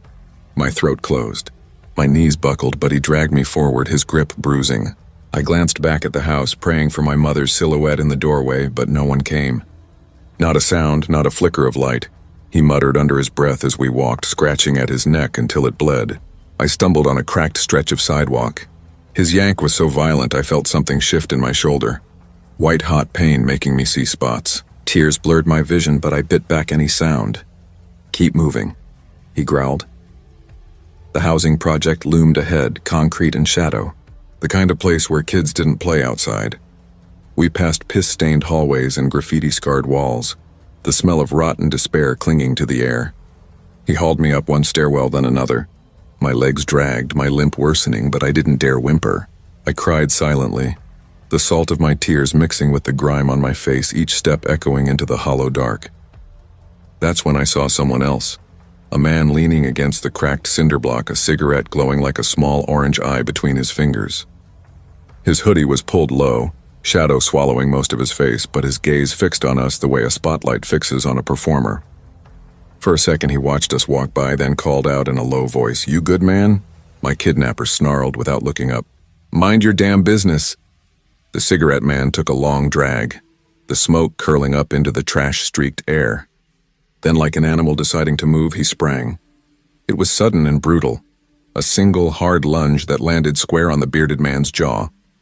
The man folded like a puppet with cut strings, He didn't stop. Boots flew, fists pummeling until the world sound turned into the wet echo of breaking bone. I couldn't untangle my horror from the terrible hypnotic rhythm of it. Hit, grunt, crack. He grabbed the bearded man by the back of his filthy coat and hurled him down the stairs like a rag doll. I screamed then, high and raw. Blood spattered across the wall in a dark, angry spray. It hit me harder than the blow, the rawness of it, the taste of copper in the air. For a heartbeat, I thought the cigarette man would turn on me next. I pressed myself against the wall, shaking so hard my teeth chattered. He paced, muttering under his breath, "Shit, shit, shit." The cigarette bobbed between his fingers. He kept repeating it like he was trying to knock himself out of a bad dream. Then he looked at me, and for the first time his face was clear. Haunted eyes, knotted jaw, a bruised black lip. "You hurt?" he asked. His voice was rough but not cruel. I nodded because I didn't trust my voice to be anything but a thin, trembling noise. He exhaled slowly, jaw clenching. "Okay, okay." He paused, trying to measure me up like a man deciding whether to risk something. "Look, kid, you need to shut up now. Just stop crying." I stopped because in that instant his voice sounded like the only sane thing in a very crooked world. He had just ripped a man apart to save me. Why argue with him then? He moved like someone who knew how to disappear and how to appear at the right second. He led me out of the building, shoulders hunched, sticking to the dark like he was part of it. Every time a siren wailed in the distance, he flinched. Every time a car door slammed, he flinched harder. "You know where you live?" he asked as we moved through backyards and the thin strips of alley between blocks. I shook my head. No. The street lamps made everything look the color of old bruises. "Where was your mom?" he pressed. I pointed, blurry-fingered down the street. I couldn't have told him the house number if my life had depended on it. I didn't even remember the exact color of the front door, just a smear of paint and the feel of my mom's hand when she'd tugged me awake. He cursed under his breath, a sound that was half fear and half furious calculation. Jesus Christ. He dropped to one knee beside me, trying to seem calmer than he felt. "You gonna tell the cops I kidnapped you?" I blinked. The question hit me like ice. I shook my head because in that moment, the strange man who had beaten the bearded man into silence felt more like safety than any uniformed officer ever had. "No," he hissed. "You better not. I just helped your ass." He looked around, eyes darting like a hunted animal. "They're probably out looking for you. Cops don't like me. I can't get caught with you." I didn't understand why he said it like that, why the idea of police made him breathe differently. But all I wanted was to go home. "Can you take me back?" I asked, the words barely more than a wish. He exhaled hard. "I'll take you back, but you never saw me." "Got it? Promise," I whispered. I meant it with the whole of whatever 6-year-old faith I had left. We moved faster. My limp turned each step into a scream of protest inside my skull. "Jesus, you're slow," he muttered once, more to himself than to me, and then suddenly, without ceremony, he scooped me up into his arms. It was clumsy and awkward, like a man who hadn't held a child in a long time. My arms went around his neck like a lifeline as he carried me, the world turning into a blur of fences and backyard junk and the orange halos of distant streetlights. He set me down behind a low hedge when a patrol car rolled past. He shoved me toward the gap in the fence and told me to run. My legs, stiff from being yanked, didn't cooperate. He swore, grabbed me again, and ran, off fast, breath ragged, shoes hitting the pavement in a staccato that sounded like panic. And then I saw her. My mother stood near the truck, framed by the glow of flashing lights and a half-circle of officers. Her hair was a mess, her face wet with tears, and when she saw me sprinting out from the hedges, she screamed my name like the world had split open. She threw herself at me and hugged me so hard I couldn't breathe. Her voice was a raw thing. "What happened to you?" she sobbed over and over. "Oh my God, baby, I'm so sorry." The police asked questions that felt like riddles. Where had I been? Who was the man? I tried to answer, but the words melted into sobs. My mom talked faster than anyone had a right to, inventing a story on the spot. Something about me wandering off, someone trying to mug her, how she had run inside to call for help, and when she came back I was gone. Her voice was frantic, shape-shifting between guilt and relief. None of it made sense. I remember her pulling me close later, away from the officers, whispering so low the words felt like a command. "Don't tell anyone what happened. Just say you got lost, please." I nodded because I didn't know how not to. I didn't know what else to do. A few days later, I was gone. My father, A man I barely remembered came and took me without a lot of fuss. He hugged me with a kind of desperate fierceness, told me everything was going to be okay. For the first time in a long while, I believed him. I told him the truth in fits and starts. The truck, the house, the bearded man, the pain. He went pale, and the way he looked at my mother afterward was like a slow fall. He never sent me back. He told me years later, with hands that trembled, that he thought the man who'd grabbed me was some tweaked-out stranger who saw a child alone and took a chance. He said Rick and my mother had probably left me in the car while they were inside buying drugs. He guessed the cigarette guy might have been some kind of gang member or small-time criminal, a man who lived in the cracks and knew how to move there. But he saved me, he insisted. That was the only thing anyone could be sure of. I grew up carrying the remains of that night like a stone in my chest. I sleep badly, and the dark is always a room full of small threats. Parking lots make my skin crawl. They still smell like metal and fear. Yelling in the street makes me duck instinctively, and if I see a child alone, I feel my throat tighten until it hurts. I never forgave my mother. She lost custody not long after that, and I haven't seen her in 20 years. But sometimes, in the quiet hours when the city is a distant hum, my mind wanders back to the man with the cigarette and the haunted eyes. The one who didn't have to help me but did anyway. The one who moved like he wanted to be invisible, but who stepped into the light when it counted. I never knew his name. I never saw him again. Yet in all the years since, whenever I've flinched and been caught by a stranger's hand, whenever I've been pulled back from something that could have become a story I tell at night, a part of me remembers that small, violent kindness, the way he showed up and wrecked the world for my sake. I owe him everything, and that debt is a quiet thing that hums under my skin every night I lock my door and listen.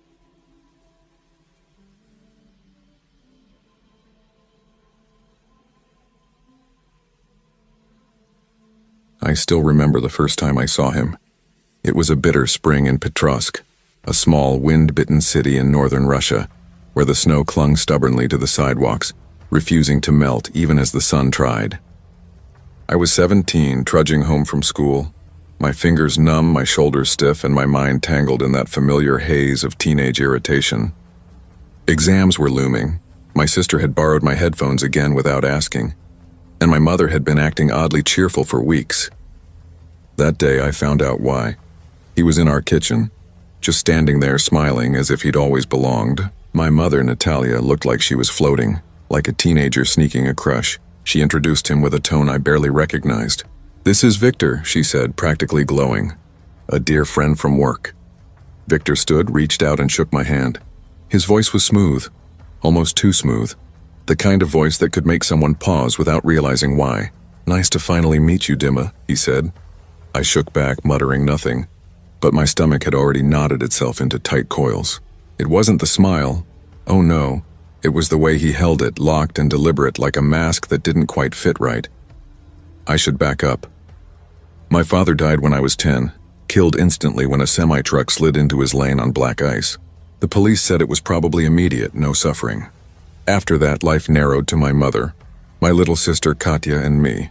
Life wasn't perfect, but it was ours.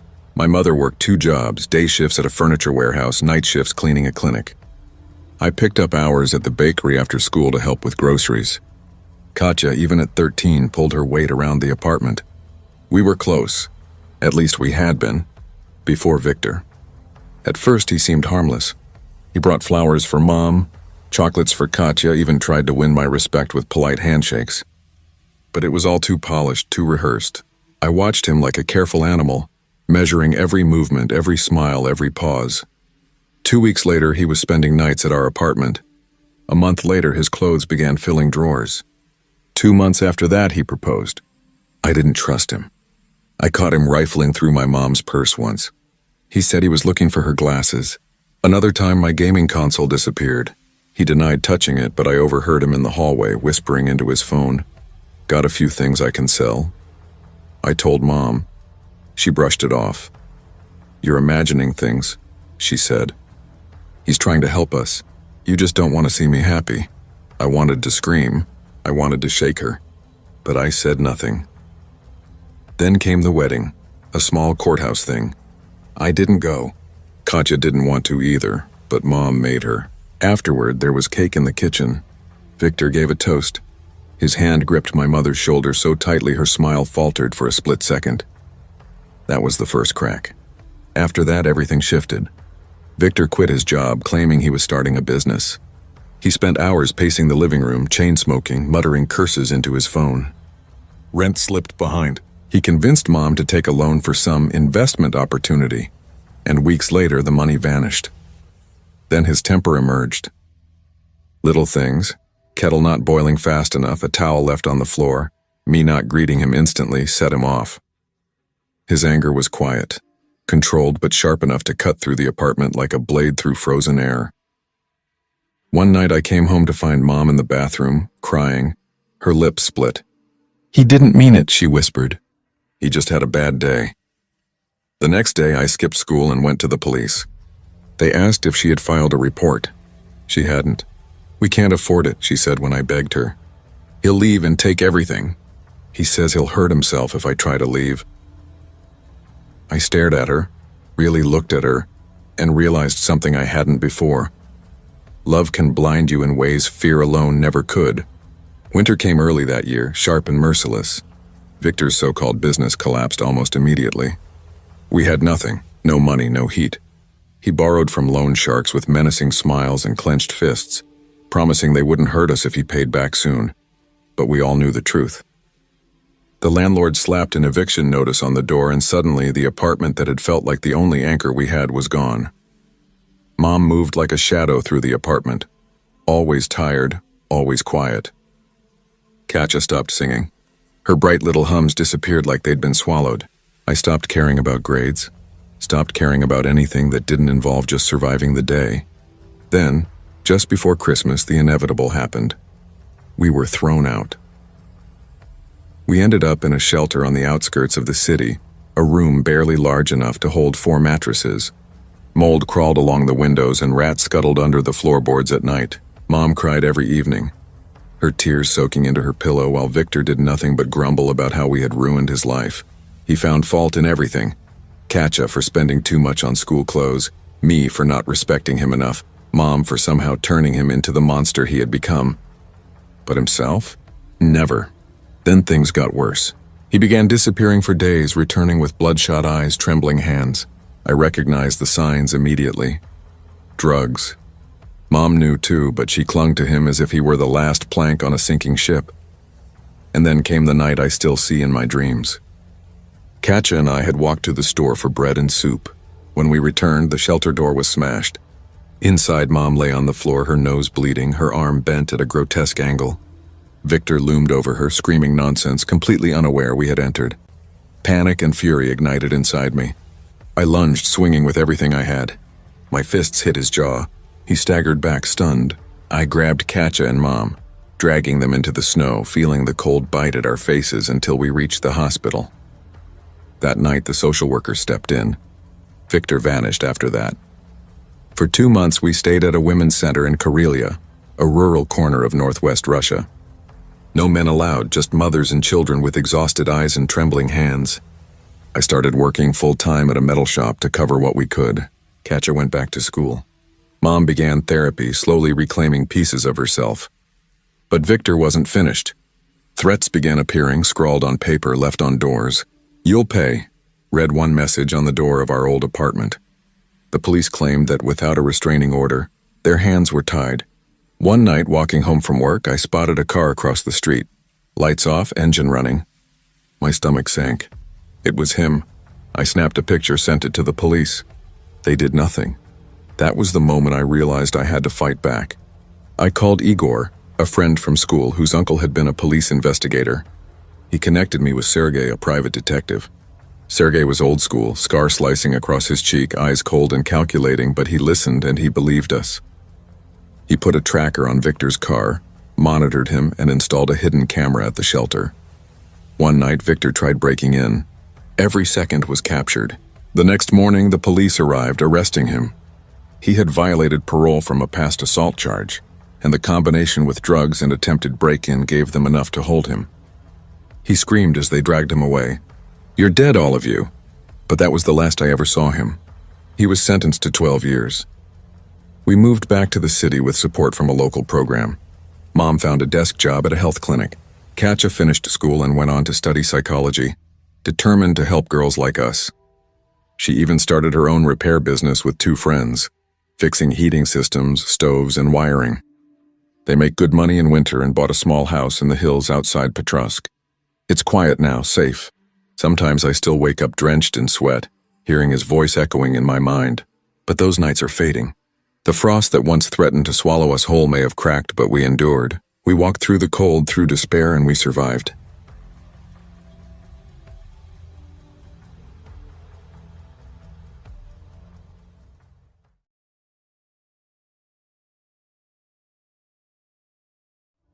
I never imagined fear could break me the way it did that night, but it did. My name is Landon Price. I was 21 then, just barely holding my life together.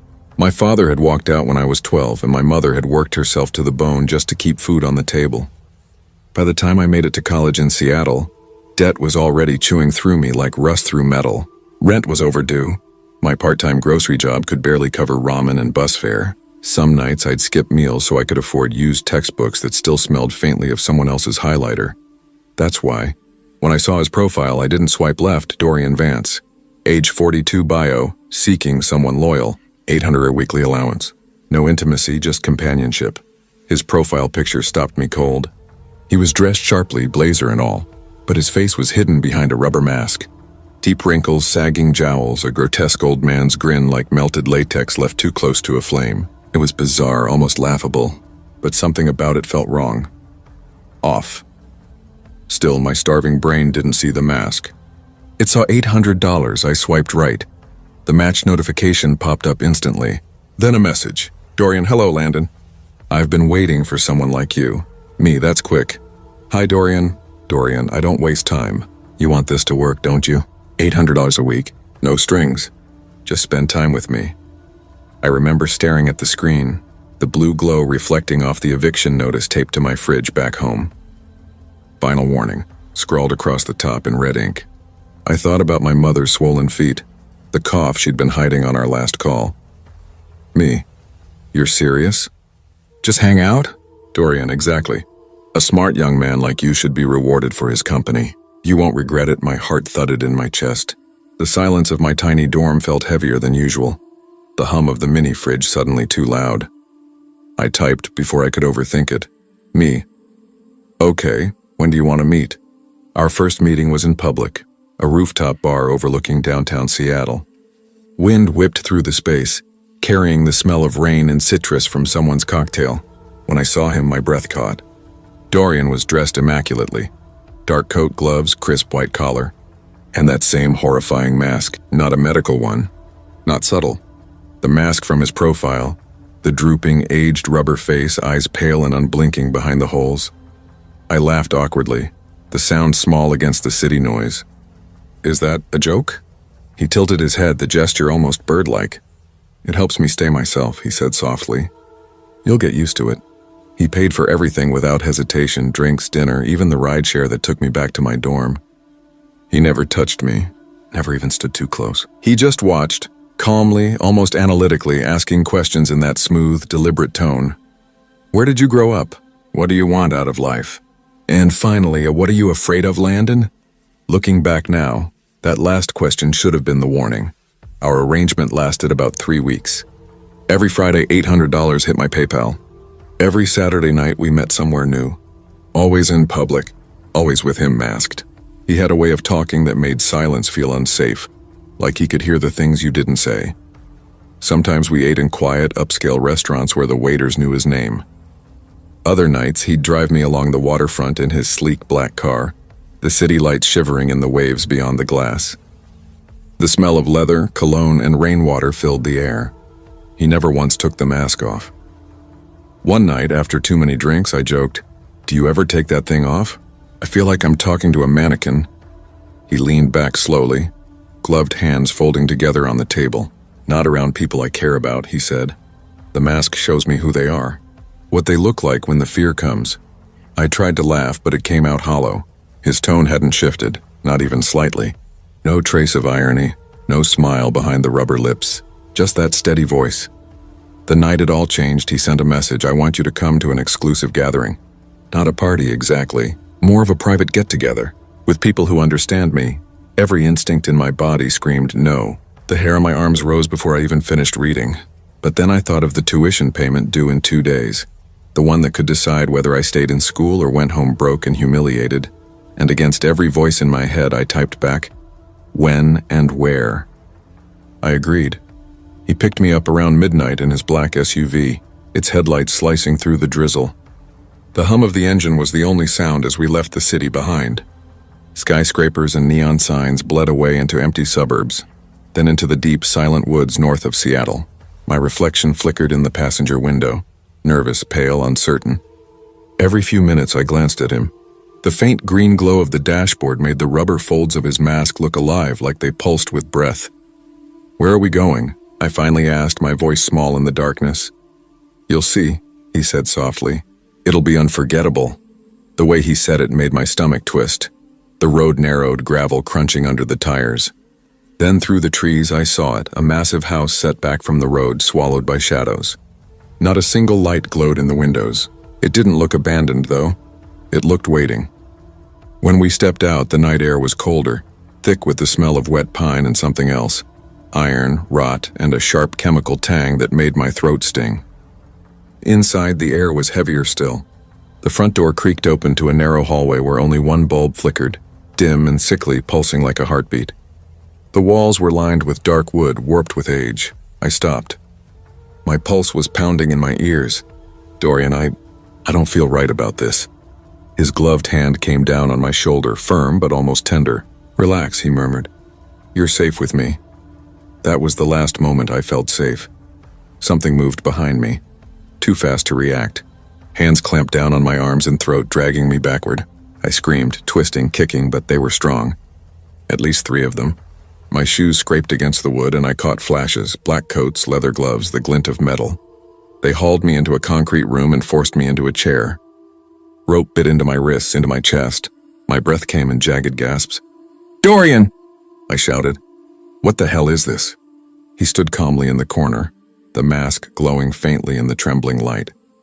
His head tilted, patient, almost curious. "Let's begin," he said softly. Then the first burn hit.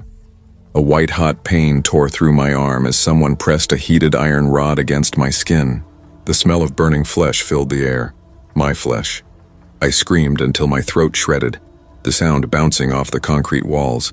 My vision blurred with tears, but I could still see him. Dorian watching from the corner, silent. His head cocked like he was studying a painting. "Do you know why I wear this mask?" he asked, his voice calm over my sobs. Please stop." "Because it lets me see who you really are," he said, taking a step closer. "When the fear takes over." The hours that followed were pure hell. They didn't just torture me, they played with me. They gave me water, whispered that it was almost over, loosened one hand, then started again. The sound of metal scraping against metal. A hammer. Nails. When the first strike landed on my finger, my scream didn't sound human anymore. But worse than the pain were his eyes behind that mask. Empty. Hollow. Like he wasn't even alive beneath it. At some point, the room fell quiet. They left. Maybe they thought I was too broken to run, but adrenaline burns hotter than fear. I tugged at the ropes until they cut into my skin, twisting and wrenching until one wrist came free. Blood slicked my hands, but I didn't care. I pulled until I was loose. My bare feet slipped on the cold floor as I stumbled into the hallway. My breath came in wet gasps. Their laughter echoed faintly from somewhere deeper in the house. I moved toward the faint light near the exit. That's when I saw it, the mask. It hung on a hook by the door, just hanging there. But for a second I swore it moved. The rubber seemed to pulse, the eye holes flexing like it was breathing, watching me. My body shook uncontrollably. Still, I forced myself forward, grabbed the doorknob and flung it open. The night air hit me like ice. My feet tore open on gravel as I ran. Every breath felt like glass slicing my throat. Branches whipped my face, blood mixing with tears. I don't remember how far I ran. Only the sound of my heart and the scream that wouldn't stop echoing in my head. By some miracle, I reached a gas station. The attendant froze when he saw me. Shirt soaked in blood, hands shredded. They called the police. At first, no one believed me. I saw it in their eyes. Crazy kid, drugs, maybe a setup. But then the medics cut away my shirt. They saw the burns, the cuts, the mangled fingers. The officer's face changed. "Tell me everything," he said quietly. So I did. Days later, they raided the mansion. When they found Dorian Vance, he was in his living room, music playing softly, swirling a glass of red wine. He was still wearing the mask. When they cuffed him, he turned toward me, and that's when I saw his real face for the first time. I expected a monster, but he looked normal. Young for his age, sharp jaw, clear skin, no wrinkles. But his eyes were exactly the same. Cold, hollow, inhuman. As they dragged him past me, he leaned close enough for me to smell the wine on his breath. "See you soon," he whispered. "He's behind bars now." Dozens of victims came forward after me, each one describing the same torture, the same mask, the same soft voice asking, "What are you afraid of?" His wealthy family is already twisting the system, hiring lawyers, calling him misunderstood. But I know what he is. Even now, when I close my eyes, I still hear the hammer hitting bone. I still smell the iron and the smoke. I still see that mask, hanging in the dark, waiting. And some nights, walking home alone, I can feel it behind me again. Breathing, watching, waiting.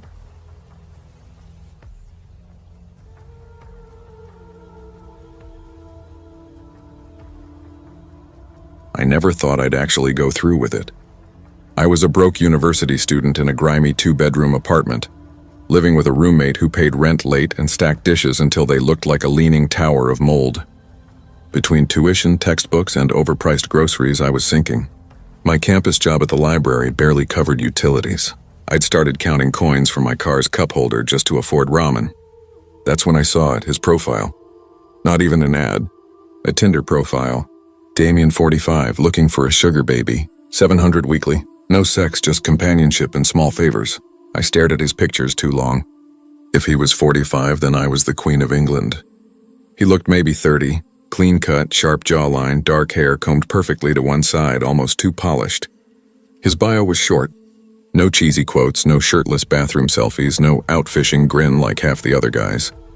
Just those words, $700 weekly, no sex. It screamed scam or worse.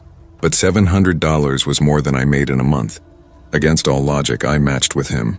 Almost instantly, a message appeared. "Damien. Hey there, sweetheart." I winced at that word. Sweetheart. It reeked of cheap cologne and the kind of men who touched your lower back without asking. But $700 was $700, and desperation drowned pride fast. Me. Hey. The chat started simple.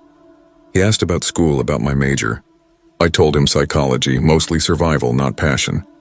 He said he ran his own business. I asked what kind. He dodged the question every time, said it kept him busy. His tone was too smooth. Every text was perfectly punctuated, like proofread before sending. But he never crossed lines. No sleazy comments. Then came the message that changed everything. "Damien, what's your Venmo? I'll send the first week up front." My pulse jumped. I typed my handle, fingers trembling. A minute later, buzz. $700 received. I stared, waiting for the number to vanish or error out. It didn't. Me, wow, okay. So what exactly do you want in return? The typing bubble blinked. Damien, just a few favors. Nothing inappropriate. Nothing that'll make you uncomfortable. Me, like what? Damien, the first one's simple. Pick up a package for me. Deliver it to my house. That's it, I almost laughed. It sounded like a bad movie setup. $700 to drop off a box. Me, from where? Damien, I'll send the address. I'd rather not do this through Tinder. Do you have a number I can text? My gut whispered red flag, but broke students don't have the luxury of common sense. I gave him my number. Seconds later, a text came through from an unknown number. Here's the pickup address. Here's my house address too. I'm not home, but there's a spare key under the blue flower pot by the door. Leave the package on the living room coffee table. Lock the door when you enter and again when you leave. I reread it 3 times. Weird, sure, but he wasn't luring me to a warehouse. Me. Okay. On my way. As I pulled out of my driveway, my phone buzzed again. Damien, I'm serious.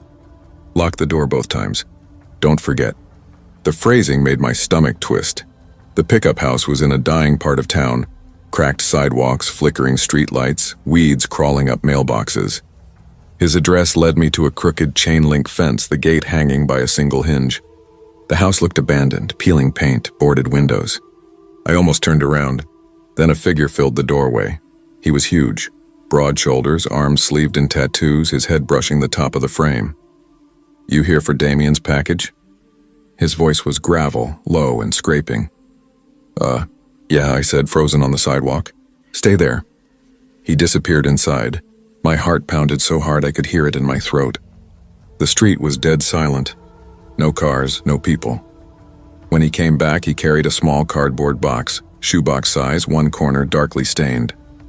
Pop your trunk, he said. I did. He set the box in carefully and shut it with a dull thud. There you go. Thanks, I managed. Inching toward my car door, he paused, squinting like he was deciding something. One more thing. My hand froze on the handle. Watch out. I didn't reply. I got in, slammed the door, and drove. Damien's house was the opposite of that pickup shack, a mansion with perfect stone pillars, trimmed hedges, and a yard so green it looked painted on. I grabbed the package from my trunk, found the flower pot key exactly where he said it'd be, and stepped inside. The air hit me first, thick with expensive cologne and something faintly metallic. The furniture gleamed under the recessed lighting.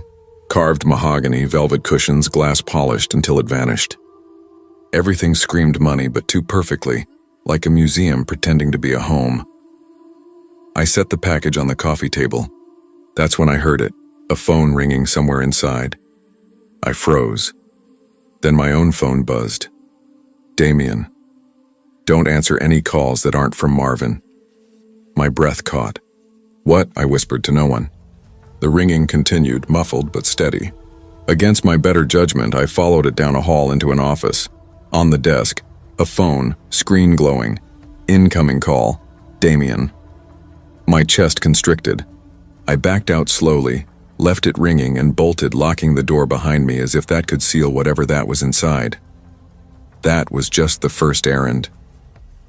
The weeks blurred together after that. Drive a BMW to a park, leave it, pick up another car, meet a man named Julio at a diner, collect a locked briefcase, deliver it to a rotting house on the south side, sit with Julio for hours waiting, while Damien texted updates that made no sense but paid instantly, Venmo transfers every dollar exact. By the end of the month, I'd made $3,500. The fear dulled under the weight of that number. It was terrifying, yes, but addicting. Then one night my phone lit up at 12:04 a.m. Damien, I need you to stay at my house tonight. 1,000, my stomach dropped. Me, why? Damien, just follow the rules. The list will be on the dining table. Don't break them. You'll be safe. I told myself it was fine. Just one night. Just money. The house looked the same. Perfect. Too perfect. I let myself in and found the note on the dining table. Handwritten. A crystal glass holding it. Down. Rules. Lock the door when you enter.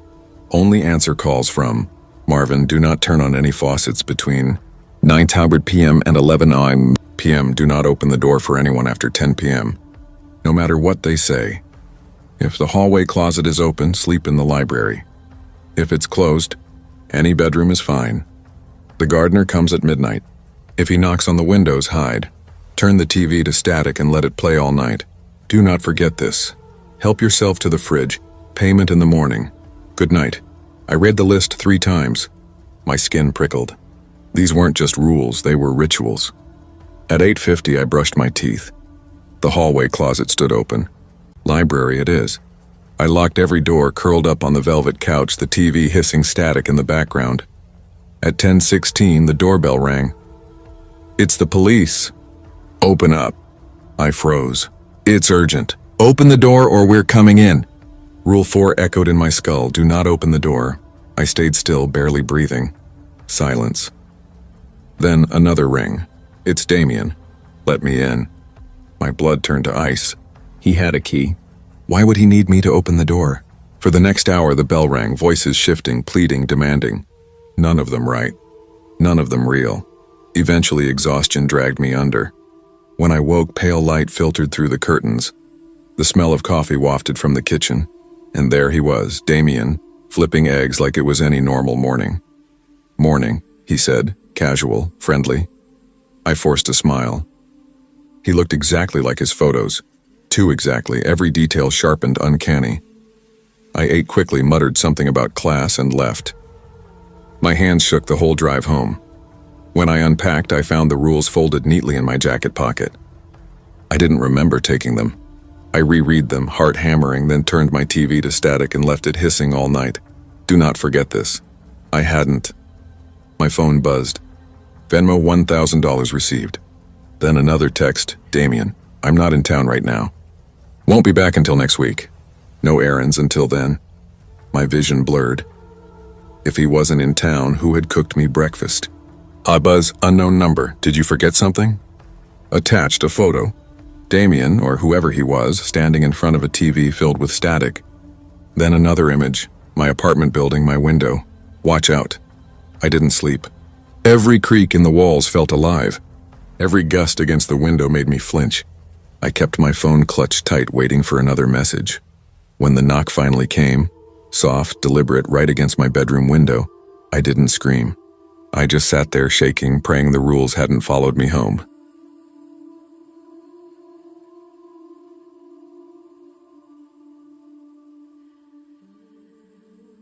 I was 22 when it happened. I wasn't naive, just desperate. Life had already shown me how cruel it could be. Bills piled like bricks I couldn't climb over, and my part-time cafe job barely kept me alive, let alone covered rent. My parents were in another state, drowning in their own problems, so asking for help wasn't an option. I remember sitting on my bare mattress one night, staring at my cracked phone screen, wondering how people my age were sunbathing in Cancun while I was eating ramen 3 nights in a row. That's when the thought crept in. Sugar daddy. It sounded absurdly easy. There were entire forums, TikToks, even podcasts where girls laughed about old men paying for their rent, their shoes, their tuition. You don't even have to do anything, one girl giggled in a video. They're just lonely. They'll pay for your company. Lonely. Paying. Company. Those 3 words wedged themselves deep in my brain. That night, after hours of scrolling, I joined a site I'll call Elite Arrangements. I built a profile. College student. Sweet. Fun. Looking for mentorship and companionship. Discreet. I uploaded 2 selfies. Flattering, not suggestive. Enough to look real. Within a day, my inbox exploded. Older men offering allowances for fun times. Some blunt, some pitiful, some that made me want to scrub my skin raw. But one message stopped me. Username Mr. Gray 7. His tone was calm, polite, eerily normal. Hi Jenna, it read. You seem genuine, and I like that. I'm not looking for anything seedy, just dinner, conversation, someone to confide in. I can help you financially. No pressure, no strings. Coffee first. Public place. My treat. I stared at his photo. Mid-50s, maybe early 60s, salt and pepper hair, expensive suit, a smile that teetered between warmth and calculation. His bio said he was a business consultant. Divorced, no kids. He looked safe. Or as safe as someone like him could look. If it's weird, I'll leave. It's just coffee, I told myself. The next afternoon I picked the busiest cafe in town. My pulse wouldn't calm the entire walk there. When I spotted him by the window, part of me wanted to bolt, but he stood immediately, smiling. Jenna, he said. Richard, I replied, shaking his hand. Thank you for meeting me. He wasn't leering. No creepy once-overs, no inappropriate jokes. He asked about my classes, my family, my goals. He talked about books, travel, old films. It felt like some strange mix of job interview and date, but not unpleasant. After an hour, he said evenly, I'd like to see you again. I can help. You with $500 a week if you're open to dinners or outings. My throat went dry. $500? That was rent. I heard my own voice answer, yes. The first month felt perfect. Richard was generous, polite, even charming. He took me to restaurants with linen napkins and low jazz, always in public. He transferred money without hesitation. He never pushed boundaries, just held my hand sometimes, a light kiss on the cheek. This isn't bad, I told myself. This is easy. But then small things began to itch at me. Once, when I laughed at dinner, I caught him watching me too intently, like he was memorizing every twitch of my face. Another time he asked, "Do you tell your friends about me?" "No," I said. "Good," he murmured, smiling in a way that chilled me. When I mentioned maybe moving closer to campus, he texted the next morning, the exact address of a complex I'd looked at weeks earlier, but never mentioned. "How did you know that?" I texted. "You must have told me." "I remember things," he wrote back. I didn't remember. By the third month, something shifted. We were at a quiet Italian place, candles flickering like nervous hearts. He reached across the table, fingers closing around mine. "You make me happy, Jenna," he said softly. "Happier than I've been in years." I smiled, unsure. "I'm glad." "I don't want to share you," he added. I froze. "What do you mean?" "I mean, I don't want you seeing other men. Even boys your age. I want this exclusive." His gaze pinned me like a knife through fabric. "Can you promise me that?" "Richard, promise me," he repeated, voice low. My pulse thudded in my ears. "Okay. Sure." His grip eased, and then he smiled. "Good girl." That night when I got home, a small box waited outside my door. Inside, an unopened iPhone. Beneath it, a note. "So you never ignore my calls." R. My stomach turned. I'd never given him my address. In the weeks that followed, his messages multiplied. Every hour. "Where are you? Who are you with? Why aren't you answering?" If I didn't respond fast enough, more would come. Shorter, angrier. Once, after a shift at the cafe, I spotted him parked across the street, smiling through his windshield like it was the most natural thing in the world. When I confronted him, he said softly, "I just wanted to make sure you got home safe." I wanted to believe him. God, I really did. But one night around 2 a.m., my phone buzzed non-stop. Dozens of messages filled the screen. "Are you asleep? Answer me. I know you're awake. Why are you ignoring me? Don't make me come over." I stared at my locked door, heart hammering so violently I could hear it in my ears, wondering if he was already outside. When everything finally unraveled, it started with an invitation. A weekend getaway, he called it. A cabin just outside the city. Just us. No interruptions. My gut screamed no. But rent was due, and I was terrified of what he'd do if I refused. So I said yes. The drive twisted through narrow roads flanked by endless trees. He talked the entire way, voice low and calm, telling me how peaceful it would be, how I didn't need anyone but him. The cabin was beautiful, too beautiful, isolated, no neighbors, no service. My chest felt tight the moment I stepped inside. Everything was set. Wine, candles, a fire already burning. Too perfect. Too prepared. During dinner, he poured me wine. I lifted the glass to my lips but barely tasted it. "Do you love me, Jenna?" he asked suddenly. I almost choked. "Richard, this isn't love." His smile faltered. "It will be," he said. "You'll see." Later, when he went to the bathroom, I checked my phone again. No bars, no help. That's when I noticed a door at the back of the cabin, locked. When he finally fell asleep, I searched quietly, hands shaking, until I found a small key in his jacket pocket. The door creaked open. Inside were photographs, hundreds. Me walking to class, me at the cafe, me in my apartment lobby, me asleep in bed. My blood iced. I staggered back, clapping a hand over my mouth. "You weren't supposed to see that," came his voice behind me.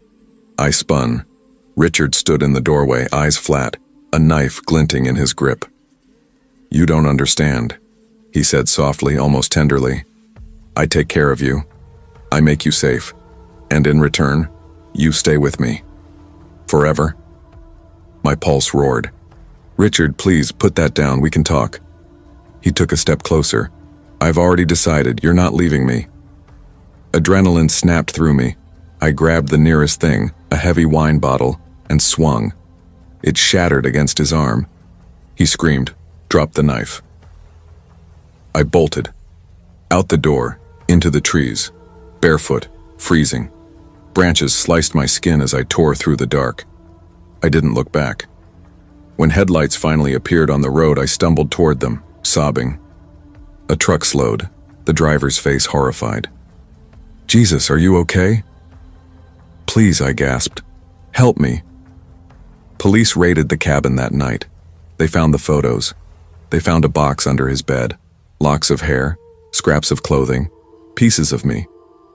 Maybe others too. Richard was arrested. I never saw him again.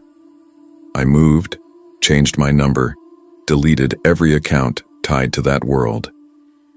But even now, some nights, I wake certain someone's watching me. I still check the windows, expecting his face in the dark. And when my phone buzzes unexpectedly, my stomach drops, because part of me knows if he ever gets out, he'll come looking for me again.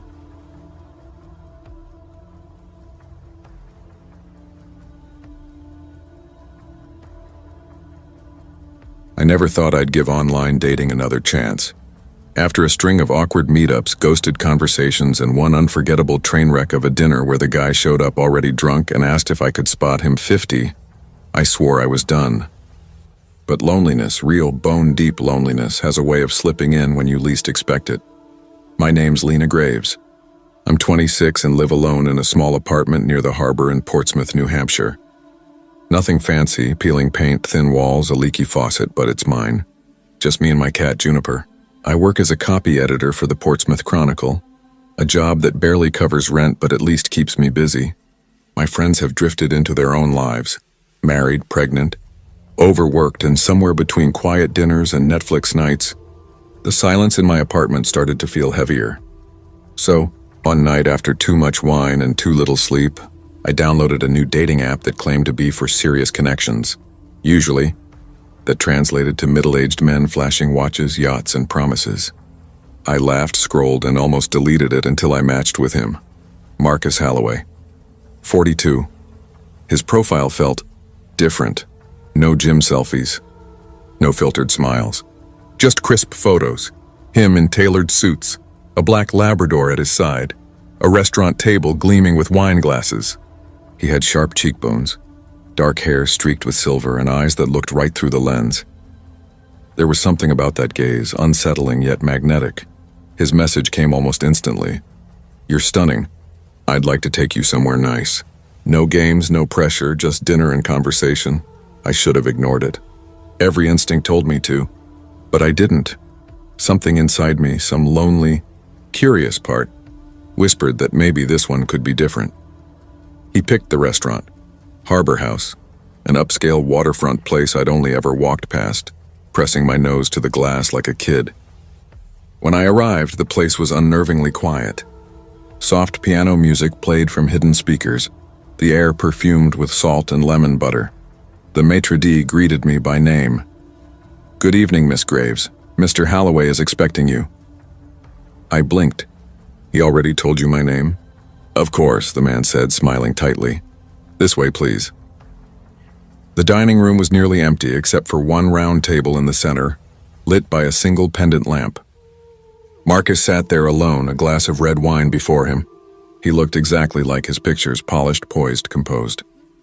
"Lena," he said, standing as I approached. His voice was deep, precise. "You're even lovelier in person." Heat rushed to my face. "Thank you.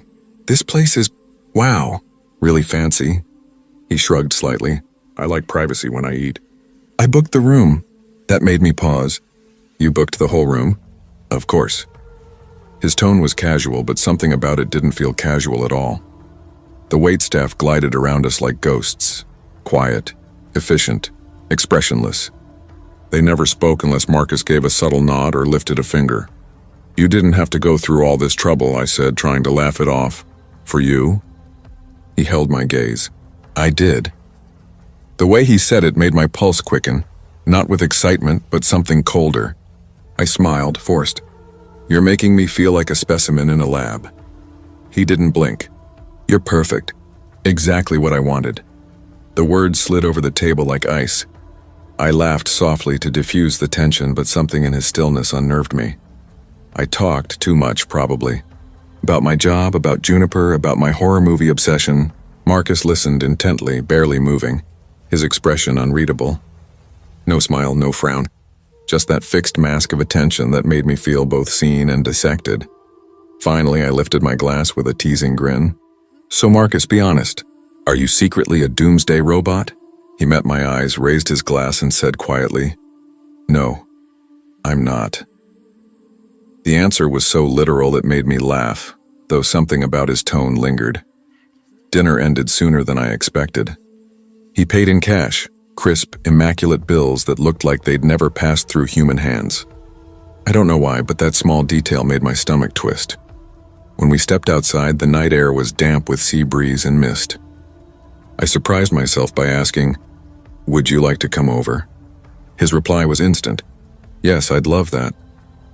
He followed me to the lot where his sleek black car gleamed under the streetlight. I hesitated, then said, "Actually, let's take mine."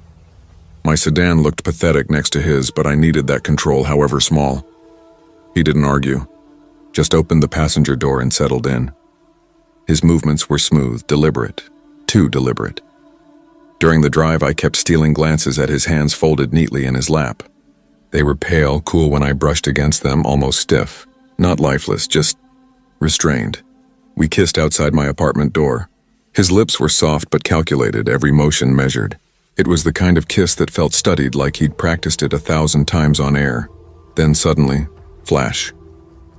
A burst of white light flooded the porch. I gasped and jerked back. "What the hell? Who's that?" Marcus didn't even flinch. He turned his head slowly toward the light and said, calm as ever, "That's what I'd like to know." I looked up and froze. Standing in the doorway across the hall was Mr. Rowan, my neighbor. Late 60s, soft belly, hair thinning like snow on stone.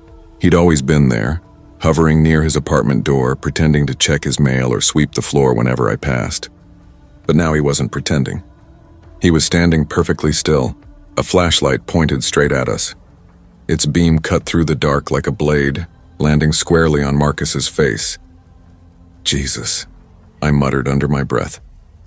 "Ignore him. He's just weird." Marcus didn't respond, but the way Rowan's eyes locked onto him made my stomach twist. This wasn't simple nosiness. He wasn't watching me. He was studying him, the way Marcus had studied me all night.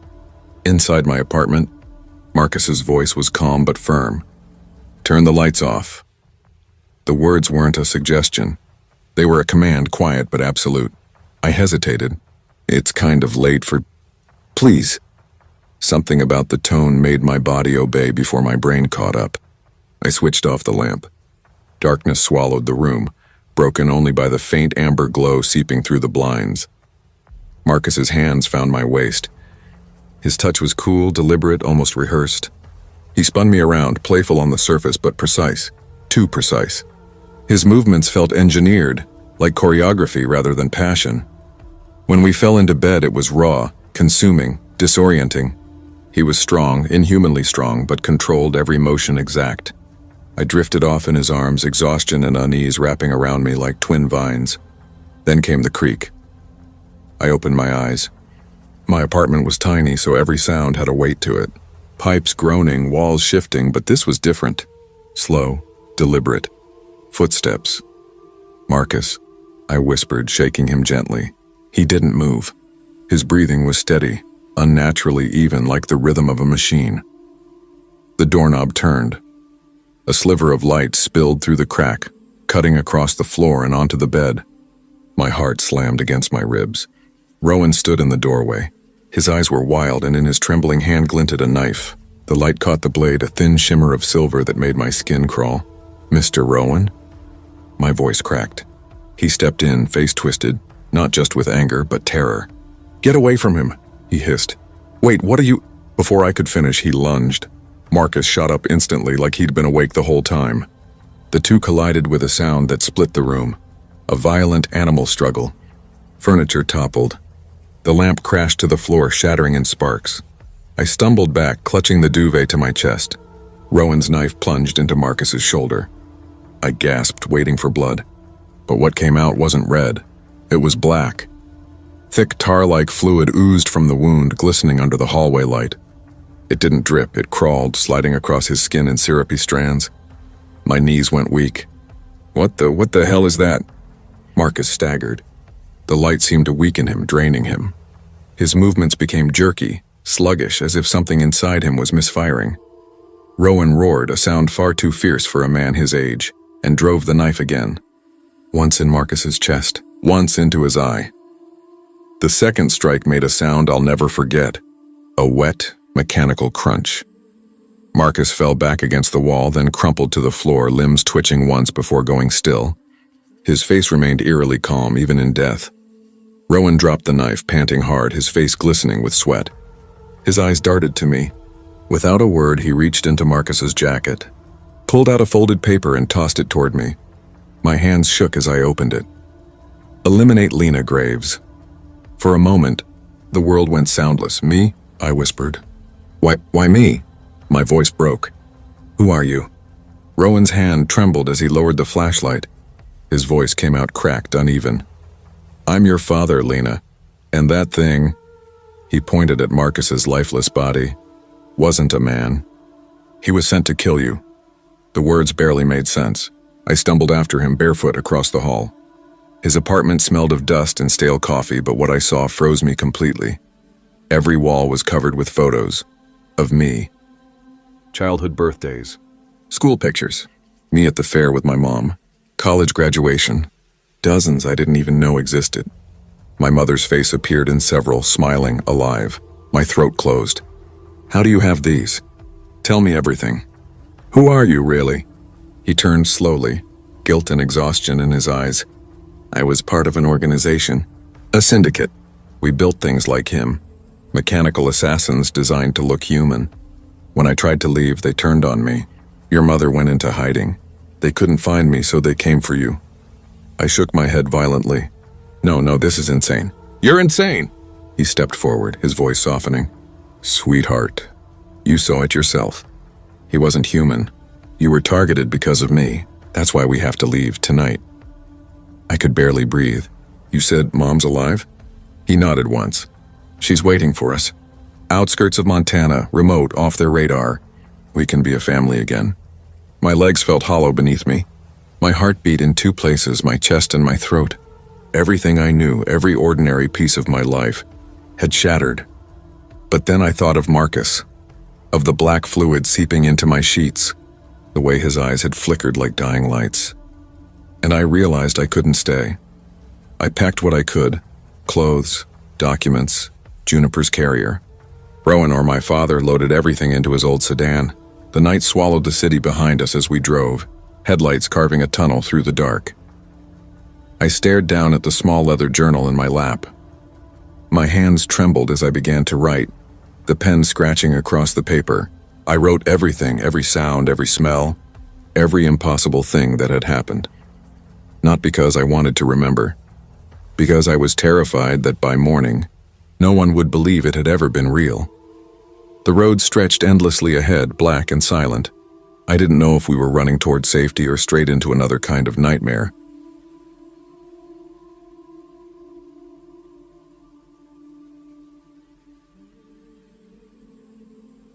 I never imagined a single swipe on a dating app could twist the trajectory of my life so completely. At 22, I was broke, exhausted, and quietly ashamed of what I'd become. My parents had split when I was 16. Mom remarried and moved interstate. Dad, once tender and warm, drank himself hollow until his voice over the phone was nothing but slurred apologies and bitter sighs. We barely spoke now.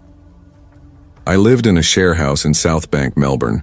Cracked walls, mismatched mugs, a fridge that buzzed louder than the conversations that filled the kitchen. I worked long shifts as a barista by day, took night classes at uni, and convinced myself that all this grinding was temporary, that one day I'd be free. But the weight of overdue rent, half-paid bills, and that suffocating loneliness pressed harder than any promise of someday. One night, my roommate Mia leaned against the counter, swirling cheap wine in her glass. "Just get a sugar daddy, Harper," she said, half teasing. "Half the girls I know already do." I laughed, trying to brush it off. Yeah, right. Like that's my vibe. But later, alone in my room, the glow of my phone screen felt almost conspiratorial. I found myself scrolling through Tinder with numb curiosity. The idea didn't sound as impossible or as dirty as I thought. That's how I matched with Alexander Cole. His profile said 46, though his photos showed a man who could have stepped straight from a luxury magazine ad. Tailored suits, silver hair slicked neatly back, sharp blue eyes, a smile carved for confidence. His bio was simple, looking for someone special to spoil. No pressure, no games. When his message came seconds after I swiped right, "Hello, Harper. You have the kind of smile that could light up a room. Would you let me take you to dinner?" My stomach twisted with a mix of nerves and relief. I almost backed out the night of the dinner. Standing in front of the fogged mirror in our cramped bathroom, I barely recognized myself in Mia's borrowed black dress. My hands trembled as I applied lipstick, my reflection looking more like someone pretending to belong somewhere else. "Relax," Mia said from the doorway, grinning. "Worst case, he's a creep and you block him. Best case, you get rent money and champagne." I forced a shaky laugh.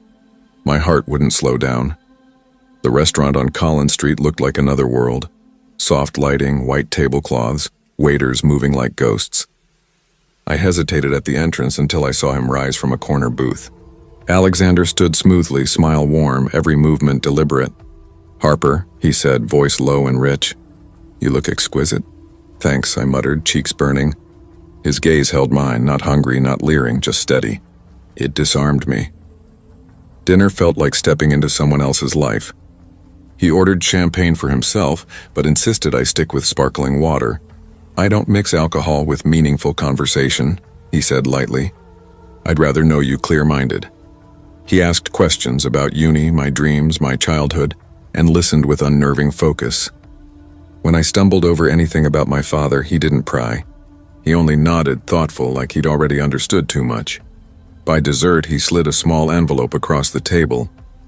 "For your rent," he said simply. "Consider it a gift. No strings, just let me see you again."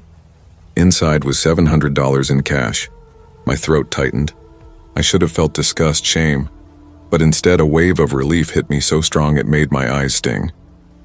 Alexander wasn't like the men Mia warned me about. He never asked for sex. He called himself my mentor. He took me to restaurants I'd only seen in magazines, to his penthouse in Toorak, where the view spilled out over the city, and to quiet art galleries where he'd whisper about brushstrokes as though he'd painted them himself. Sometimes he'd drift into strange territory.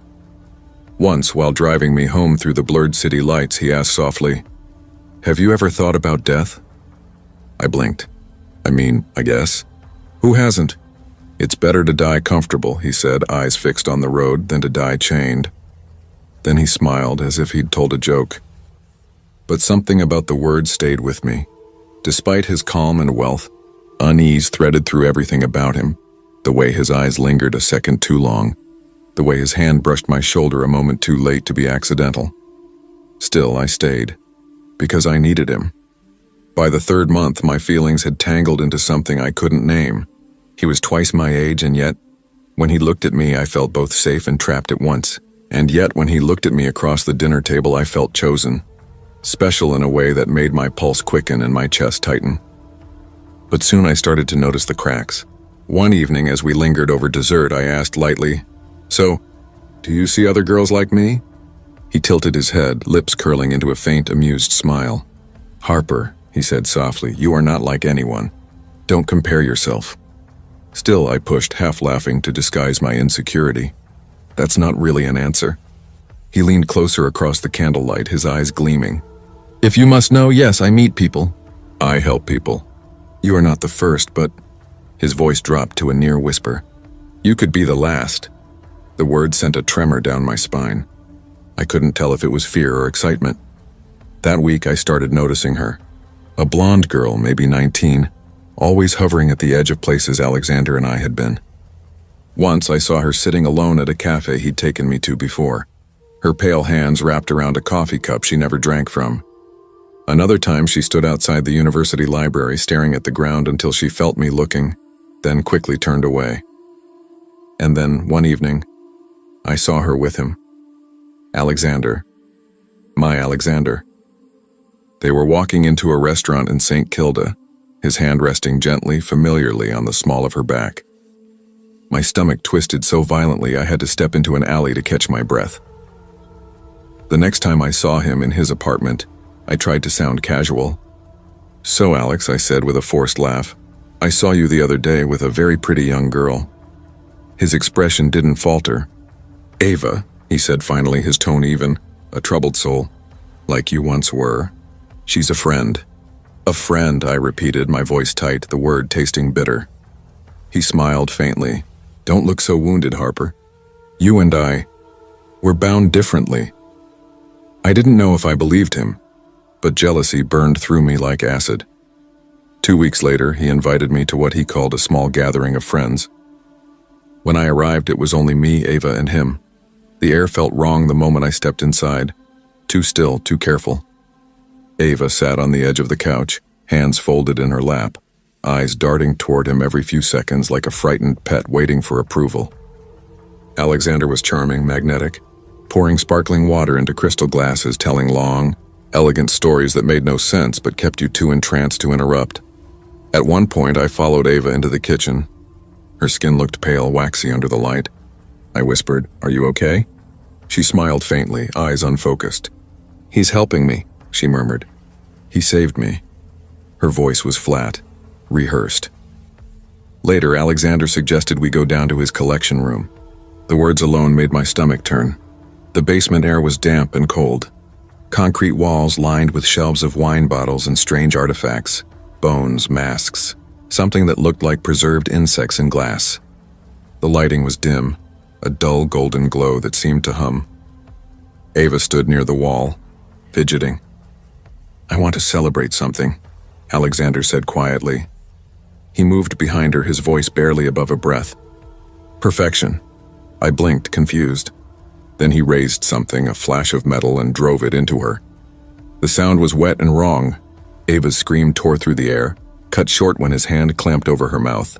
Blood sprayed across the polished concrete, dark and glistening. I couldn't move, couldn't breathe.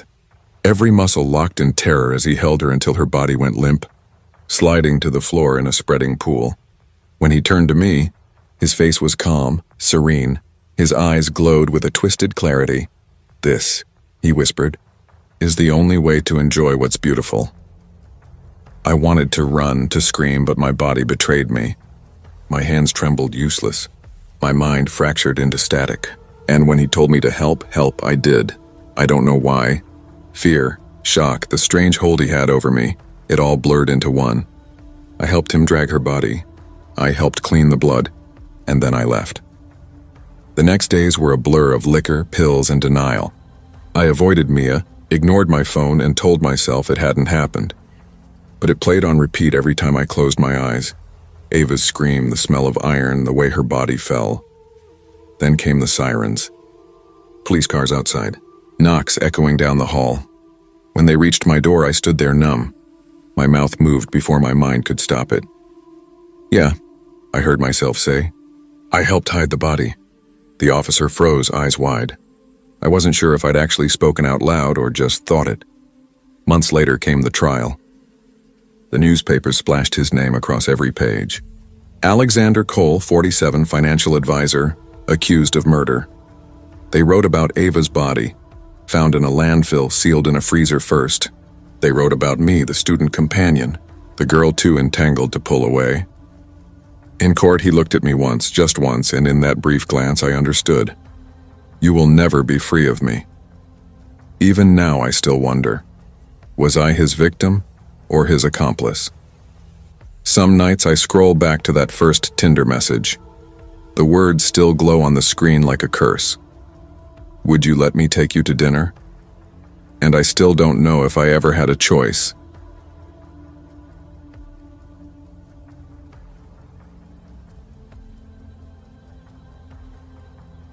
I thought I knew him. I was 67 years old when it happened, and after 44 years of marriage, I truly believed there was nothing left in the world my husband could do to surprise me. Marriage, after all, is built on routine. You learn the rhythm of another person's existence, the sigh he lets out when he's tired, the quiet grimace that flickers across his face when his knees ache, the little habits that become as familiar to you as the beating of your own heart. That's why the changes, small as they were, didn't sit right with me. A new cologne, sharp and synthetic, the kind a man half his age might wear. A smile that lingered a second too long after a text message. The quiet click of his phone being placed face down on the table, screen hidden. I told myself I was imagining things, that suspicion was unbecoming in a woman my age. After all, Martin and I had survived raising 3 children, 3 mortgages, and every storm life could conjure. He was my partner, my anchor, my constant. But sometimes your instincts whisper the truth long before your heart can bear to hear it. It started with Sierra Daniels. Martin was a psychiatrist, an old-school type, the kind who still used a fountain pen and kept leather-bound books. He'd actually read lining the mahogany shelves of his office. He'd always been generous with his time, especially with struggling parents. If someone couldn't afford the full fee, he'd wave a hand and say, "We'll sort it out later." That was the man I knew. One evening, he came home late, his tie loosened, and his expression soft with concern. "Kathy," he said, setting down his briefcase, "I met a mother today. She's at her wit's end with her boy. Panic attacks, night terrors, the whole thing. No family, no support system. I told her I'd help her find some resources." That was Martin, always the savior, always the one people leaned on. I met Sierra about a month later. She wasn't the frazzled, hollow-eyed mother I'd pictured. She was polished, glossy brown hair, heavy makeup, lips too perfect to be real, and dresses that clung too tightly for polite company. Her perfume hit the air before she even crossed the threshold. Her chest, well, it arrived in the room before the rest of her did. "Thank you, Dr. Bain," she said that first night we invited her to dinner, her voice honey-thick, her eyes locked on my husband's face. "I don't know how I'd manage without your help." Martin practically glowed under her praise, smiling like a schoolboy basking in the approval of a favorite teacher. At first I believed him. I believed her. He'd spent his entire life helping people. Why would this be any different? But the story began to fray around the edges. The mysterious son she'd spoken of was never mentioned again. Whenever I asked about him, Sierra's responses grew vague. "He's managing," she'd murmur, quickly changing the subject to something frivolous. Then came the late nights. The hushed phone calls taken in the hallway. The faint tremor in his voice when he said, "I'll be home soon." Receipts appeared in his pockets, boutique handbags from places I'd never shopped, dinners from restaurants far beyond our usual haunts. I told myself not to spiral, but truth, once it starts leaking, seeps into everything. One night I walked past the den and heard his voice, low and tired. "I can't keep doing this, Sierra. You promised you'd get back on your feet." My stomach flipped, cold and hollow. I didn't confront him. Maybe I was afraid of the answer. Maybe I needed him to choose honesty over exposure. Some foolish, trembling part of me needed proof. And it came, quietly, piece by piece. A conference in Reno that didn't include me, though for decades he'd never attended one alone. A casual lie about Sierra being a medical rep, though he'd once called her the mother of a patient. His face tightening, just slightly, whenever I asked for details. I remember one morning vividly. He was at the kitchen table, adjusting his watch strap, sunlight catching the silver in his hair. "Just 2 nights," he said, forcing a smile. "I'll be back before you know it." I stared at him for a long moment, the smell of coffee sharp in the air, my throat dry. "Is Sierra going to be there?" I asked. The way his hand froze mid-motion told me everything I needed to know. I asked. He froze just for a second, but it was enough. That flicker of hesitation told me more than words ever could. "She might," he said finally, too casual. "She's involved in the medical field." "Oh?" I tilted my head, watching him carefully. I thought her son had severe anxiety. "He does, and ADHD. He's on the spectrum." I leaned forward, heart thudding. "I thought you said it was panic attacks." His eyes snapped up, caught in the web of his own contradictions. For a moment, neither of us spoke. The silence between us roared, thick, suffocating, louder than any accusation I could have thrown. I stood, excused myself softly, and walked into the bathroom. When I returned, I was holding the wedding ring he'd left on the counter that morning. "Your finger shrinking?" I asked quietly, setting it on the table between us. "It must have slipped off." He swallowed hard. "Kathy." I didn't let him finish. I picked up the ring, slid it onto a thin chain, and clasped it around his neck. "Then wear it where it won't fall off," I said. He didn't argue. He just stood there, shoulders slumped, suitcase in one hand, laptop bag in the other. "2 nights," he promised. When 3 days passed without a single text or call, the pit in my chest hardened into panic. I called his phone over and over, straight to voicemail. By the 4th day, my fingers shook as I dialed the police. 2 days later, a detective showed up at my door. Tall man, graying temples, a gravelly voice that scraped the edges of my bones. "Mrs. Bain," he said, removing his hat gently, his eyes carrying the weight of what he was about to say. "We found your husband's body." The world thickened, slowed to syrup. They'd discovered him in an abandoned sedan off a dusty highway outside Reno, bludgeoned, his head wrapped in a towel, soaked through with blood. "It wasn't random," the detective said quietly. "This was personal."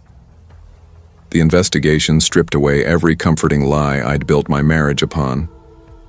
Sierra wasn't a struggling mother. She wasn't a medical rep. She was an ex-adult entertainer whose career had crumbled into escort work and scams. Martin had started out helping her, paying rent until she got back on her feet. Then came the credit cards, then jewelry, then expensive handbags from boutiques I'd never seen. He told himself he was being kind, noble even. But she had him on a leash, and she knew exactly how to yank it. When he finally tried to cut her off, she snapped. Hotel security footage showed them in a hallway, Martin's voice rising, his hand slashing the air in anger. "You're a parasite," he shouted. "I'm done." But Sierra didn't take rejection lightly. She called her ex-boyfriend Eddie Vance, a man whose rap sheet stretched longer than the highway where they left Martin to die.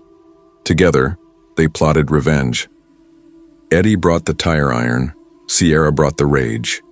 Witnesses saw them waiting in the hotel parking lot. When Martin walked out, suitcase in hand, they moved, fast, deliberate. According to Sierra's confession, Martin begged for his life. He promised to help her again to make things right, but Sierra had already decided how it would end. "Make it messy," she told Eddie, and he did. When the police arrested her, she didn't look broken or sorry. Her mugshot showed her smirking as, if this were just another mild inconvenience, another performance. Eddie took a plea deal, 30 years. Sierra, convicted of first-degree murder, will never walk free again. And me? I live with the image of Martin's final moments, alone, afraid, realizing too late the cost of his choices. There's one detail that both destroys and comforts me. When they found him, his hand was clutching the ring I'd strung around his neck. Maybe he thought of me in those last seconds. Maybe he wished he'd chosen differently. I'll never know. But I do know this. Even the brightest minds can go blind under desire. Even the strongest marriages can splinter beneath the weight of secrets. And monsters don't always crawl out of dark alleys. Sometimes they walk right through your front door, wearing perfume and a smile.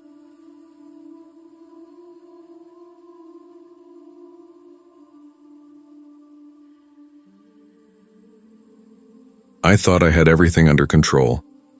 I was 23 then, a student at Mountain Valley University in Colorado. On the outside, I looked like any other college girl, juggling classes, friends, exam stress, and dreams of a better life.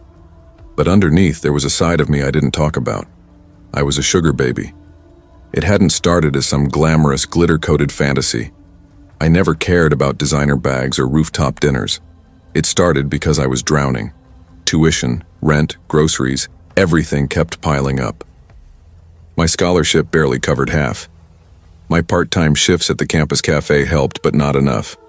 I was always exhausted, constantly choosing between textbooks or electricity. One night sophomore year, my roommate laughed while scrolling through her phone.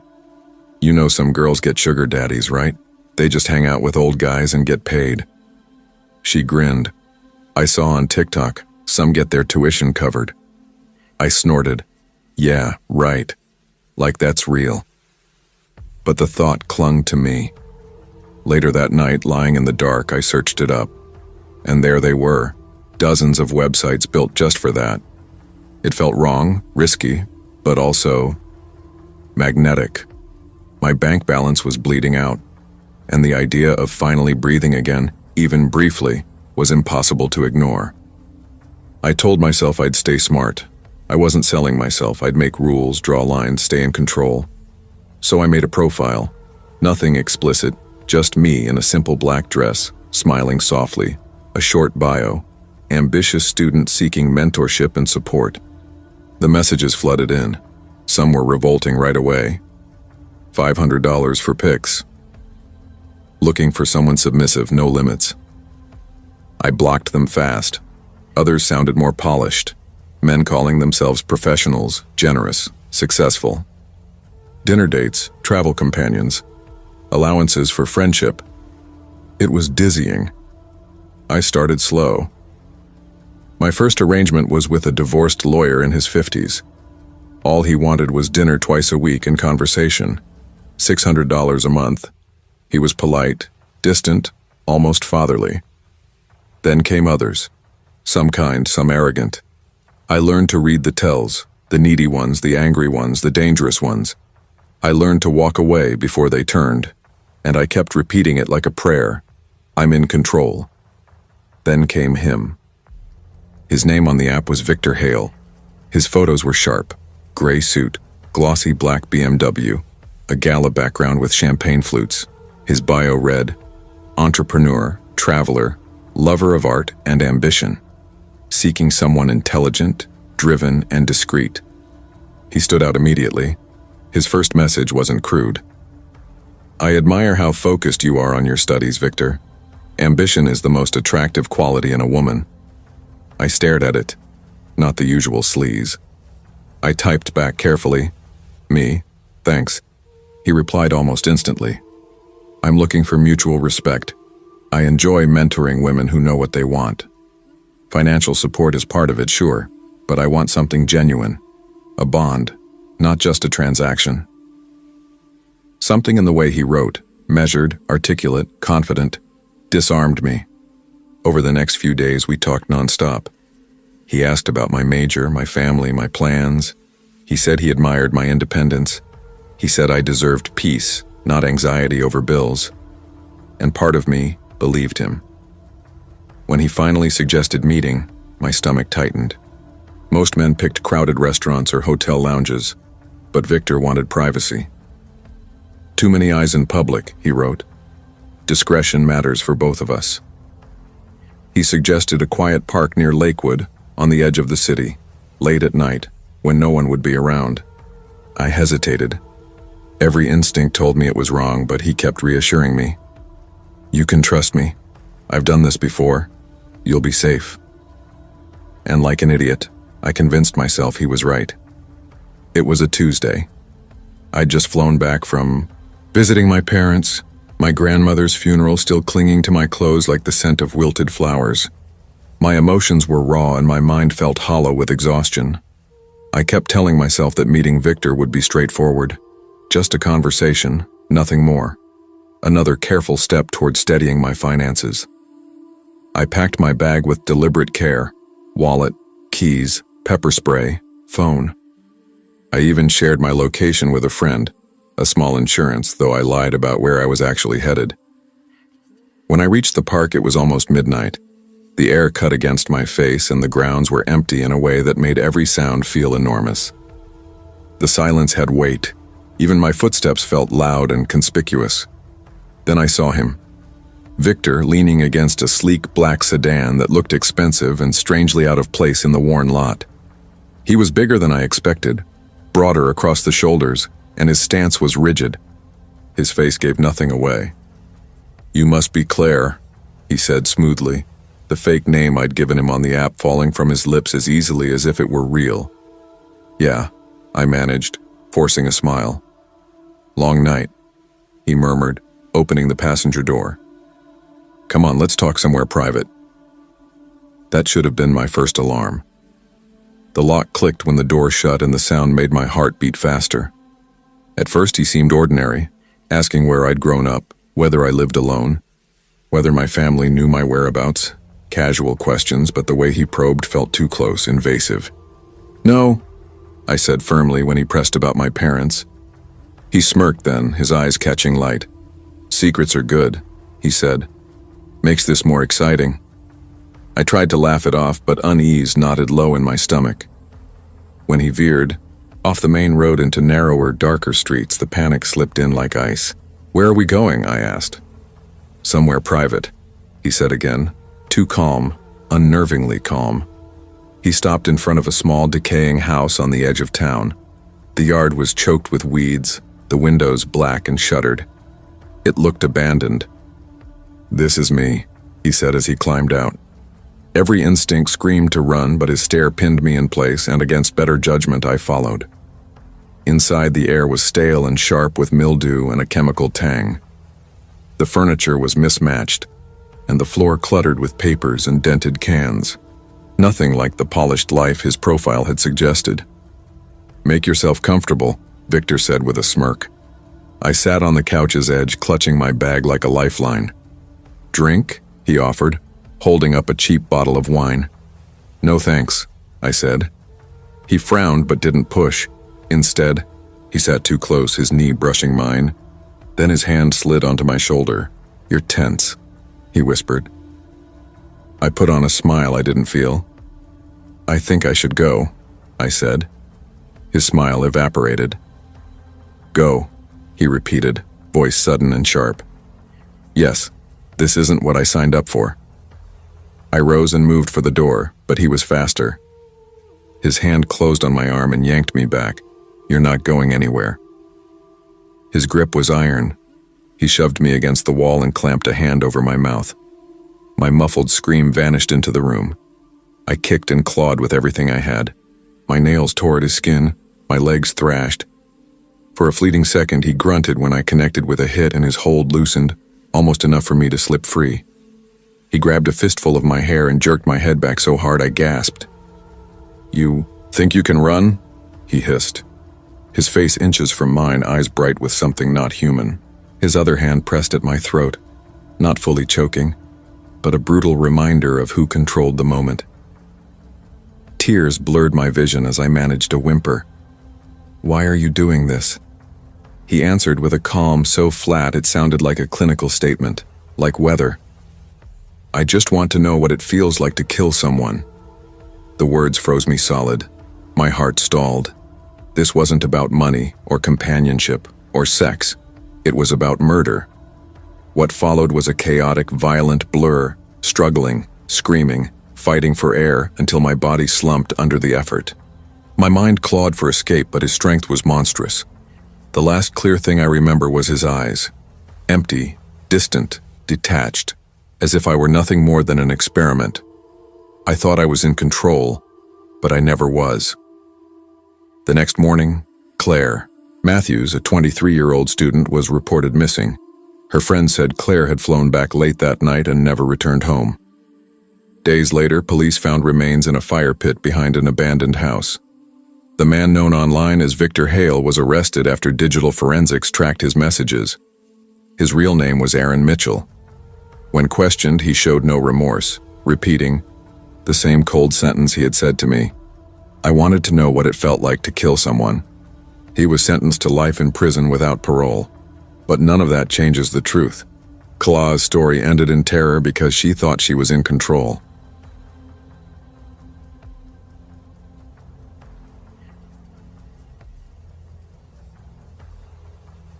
I never imagined that trying to fix my money problems would nearly cost me my life. I was 23 then, living in a cramped apartment above a laundromat in the city. The constant hum of dryers below was my lullaby. I'd just graduated, working part-time at a cafe that barely covered rent. My parents were small-town people who still believed hard work always paid off. They didn't understand how suffocating city bills could be. Rent, power, bus fare, groceries. It was like drowning slowly. I hated asking them for help, so I lied, told them I was fine. I wasn't. That's when I started hearing whispers about sugar dating. Girls my age bragged about sites where rich men paid just to talk, dine, or spend time together. Some claimed they made thousands without doing anything more than smiling over dinner. A few flaunted designer bags and new cars, their tuition magically handled. I was skeptical, but the idea sank its claws in me. Could it really be that easy? Could money just appear if I played the part of some spoiled girl? I told myself I wouldn't cross any lines.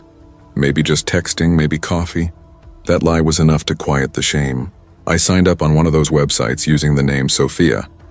Within days, my inbox flooded. Old men on yachts, men with no shirts holding glasses of champagne. Half looked fake. The rest looked worse. Then there was Daniel. He said he was 47, worked in real estate. His photo showed a clean-cut man in a navy suit, salt and pepper hair, perfect teeth.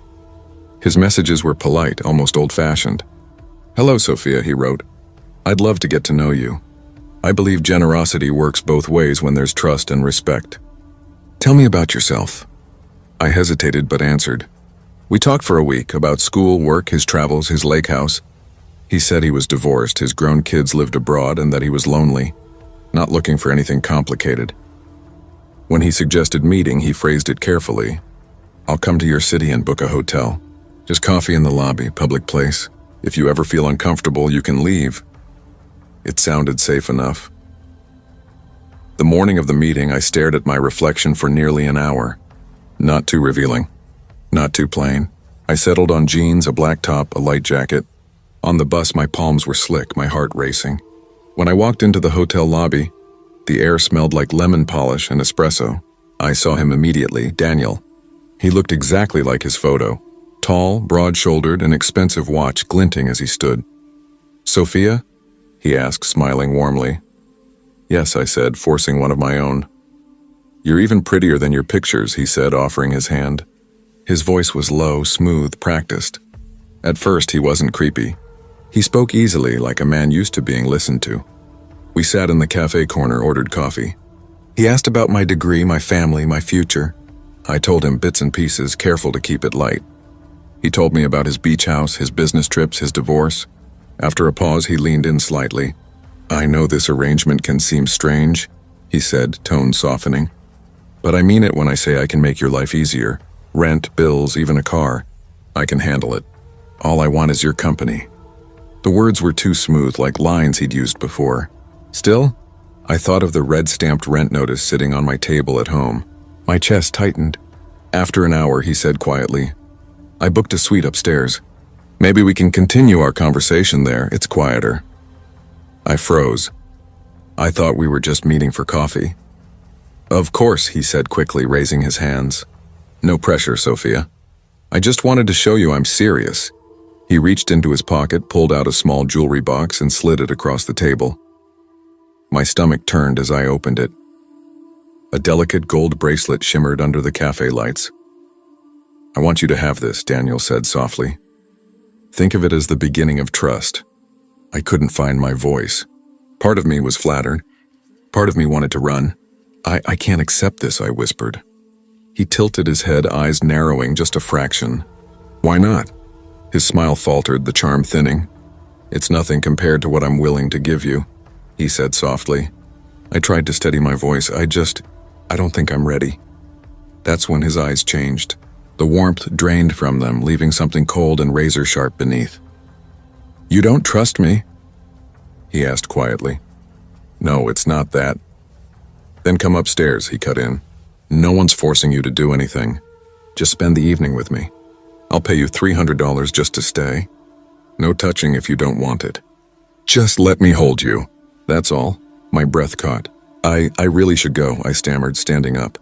His chair screeched harshly against the marble floor as he stood too. Heads turned briefly, but his voice stayed low enough for only me to hear. Don't walk away from me, Daniel said, the warmth in his tone gone. I froze, pulse hammering. There were people nearby, the hum of conversation filling the lobby. Yet something in his gaze made my skin crawl. His jaw flexed, his hands clenched at his sides. You think you're better than me? He hissed. No, you little girls come here wanting money, acting innocent. Do you have any idea how many of you I've met? And now you want to run after I drove 3 hours for you? His face was so close I could smell the faint bite of mint and coffee on his breath. His eyes were burning, steady, unblinking. I'm leaving, I said, forcing each word. I grabbed my bag. He slammed his hand down on the table, the sound sharp and explosive. People turned, startled. You think you can just use me? Take my attention, my gifts, and walk away? I stumbled back, heart racing, heat flooding my chest. I turned toward the exit, but his hand shot out, gripping my wrist, not painfully, just tight enough to stop me. You'll regret this. Sophia, he whispered. I tore free and walked quickly toward the glass doors. I didn't run. I didn't want to give him the satisfaction, but every step burned like walking through fire. Outside, the air hit cold and sharp against my face. His car wasn't there, but I felt him, that gaze, that presence, watching. That night, my phone buzzed. Unknown. Ungrateful. You'll pay for embarrassing me. Don't think you can hide. I know where you live. I blocked every number, but new ones appeared like weeds. My stomach dropped every time my phone lit up. 2 days later, on my way to class, I noticed a black SUV parked across from the campus gate. My breath hitched. Through the windshield, Daniel, sitting still, sunglasses hiding his eyes, staring dead ahead. I ducked inside the nearest building and didn't leave for hours. When I finally slipped out the back door, the SUV was gone. But after that day, he was everywhere. Outside the cafe where I worked, parked across from my apartment, sometimes idling near the grocery store. He never approached, just watched. I kept telling myself I was imagining it. But the messages, those damn messages, proved I wasn't. One evening, as I fumbled with my keys, I heard footsteps behind me. My blood turned to ice. I turned, and there he was under the street lamp, smiling faintly. Why are you doing this? I shouted, voice shaking. He tilted his head, that smile barely moving. Because you made me look like a fool, he said quietly. And I don't forgive that. My fingers trembled as I jammed the key into the lock, swung the door open, and slammed it behind me. I pressed my back to it, gasping. He didn't try to follow, but his laughter carried through the thin wood. Low, deliberate, it echoed in my ears all night. Months later, I saw his face again on the news. Local businessman arrested for the murder of 21-year-old college student Emily Hart. She'd met him through the same website. The anchor said he'd lured her with promises of money, then strangled her. Neighbors claimed they'd seen young women coming and going from his house for months. He'd had prior assault reports, none that ever stuck. I sat frozen, shaking so hard my mug slipped from my hands. That could have been me. Even now, I wake up in the dark, heart pounding, hearing his voice whispering from the corner of my room. Just let me hold you. I deleted the site. Deleted everything.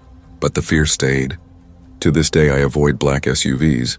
And to this day, I wonder if I'd gone upstairs that night, would I have survived?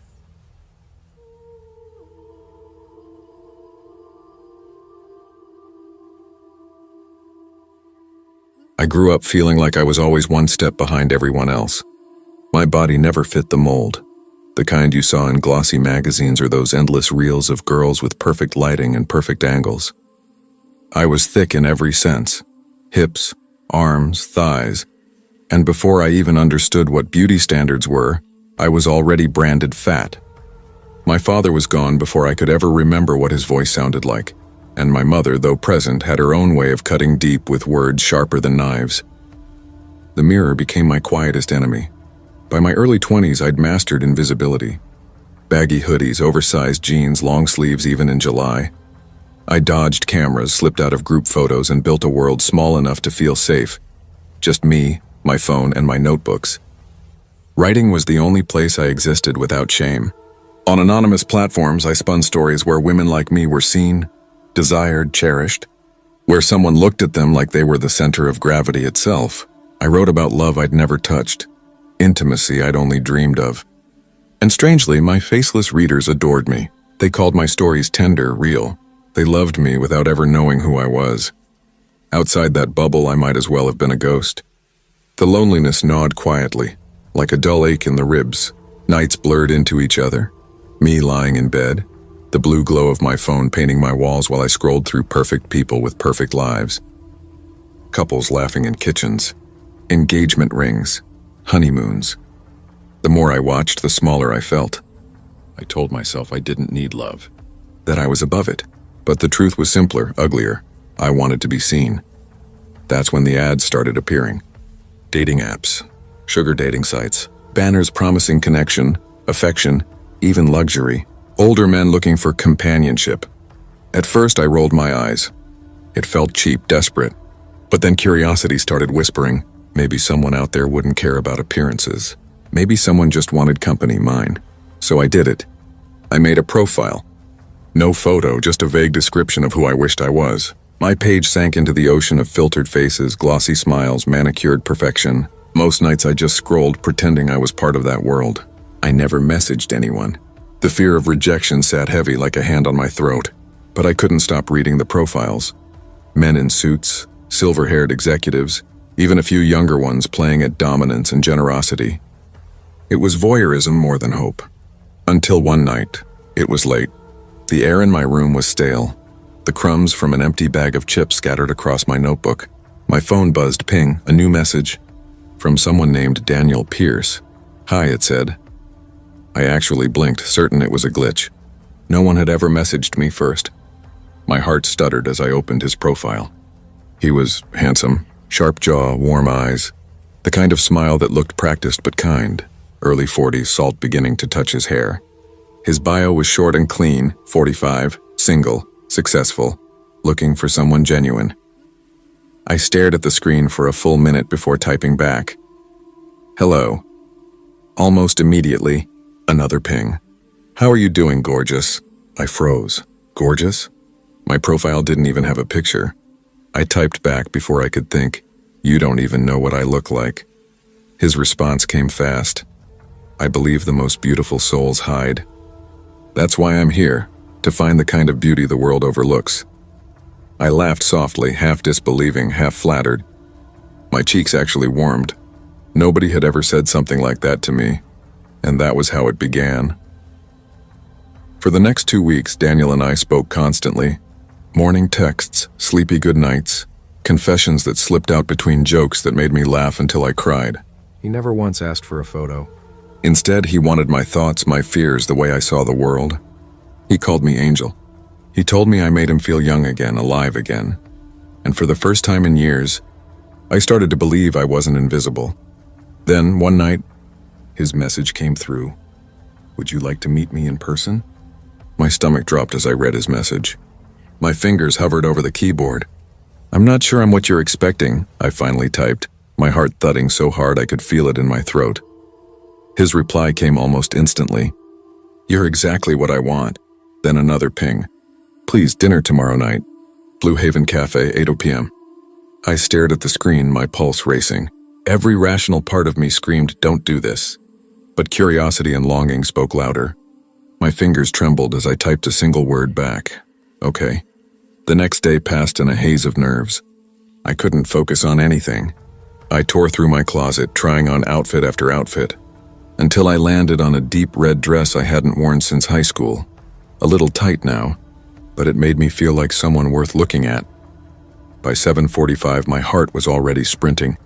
I locked my door, clutching my small purse, and stepped outside. The night air was cool against my skin. I nearly screamed when I saw a figure standing by the gate, Mr. Lawson. He lived next door, early 50s quiet, unsettlingly quiet. Always outside in that same old wooden chair facing my house as if he didn't have anywhere else to be. He barely ever spoke, but he always watched. "God, you scared me," I blurted, pressing a hand to my chest. He tilted his head, eyes unreadable in the dim porch light. "Going somewhere?" "Dinner," I said quickly, brushing past him. His gaze followed me, heavy and unblinking. "Be careful," he said flatly. I forced a small laugh I didn't feel and walked faster toward my car, his words clinging to me like static. Blue Haven Cafe was warm and softly lit, all golden tones and the low murmur of conversations. The scent of roasted garlic and coffee drifted through the air. My hands wouldn't stop shaking as I sat in a corner booth pretending to check my phone.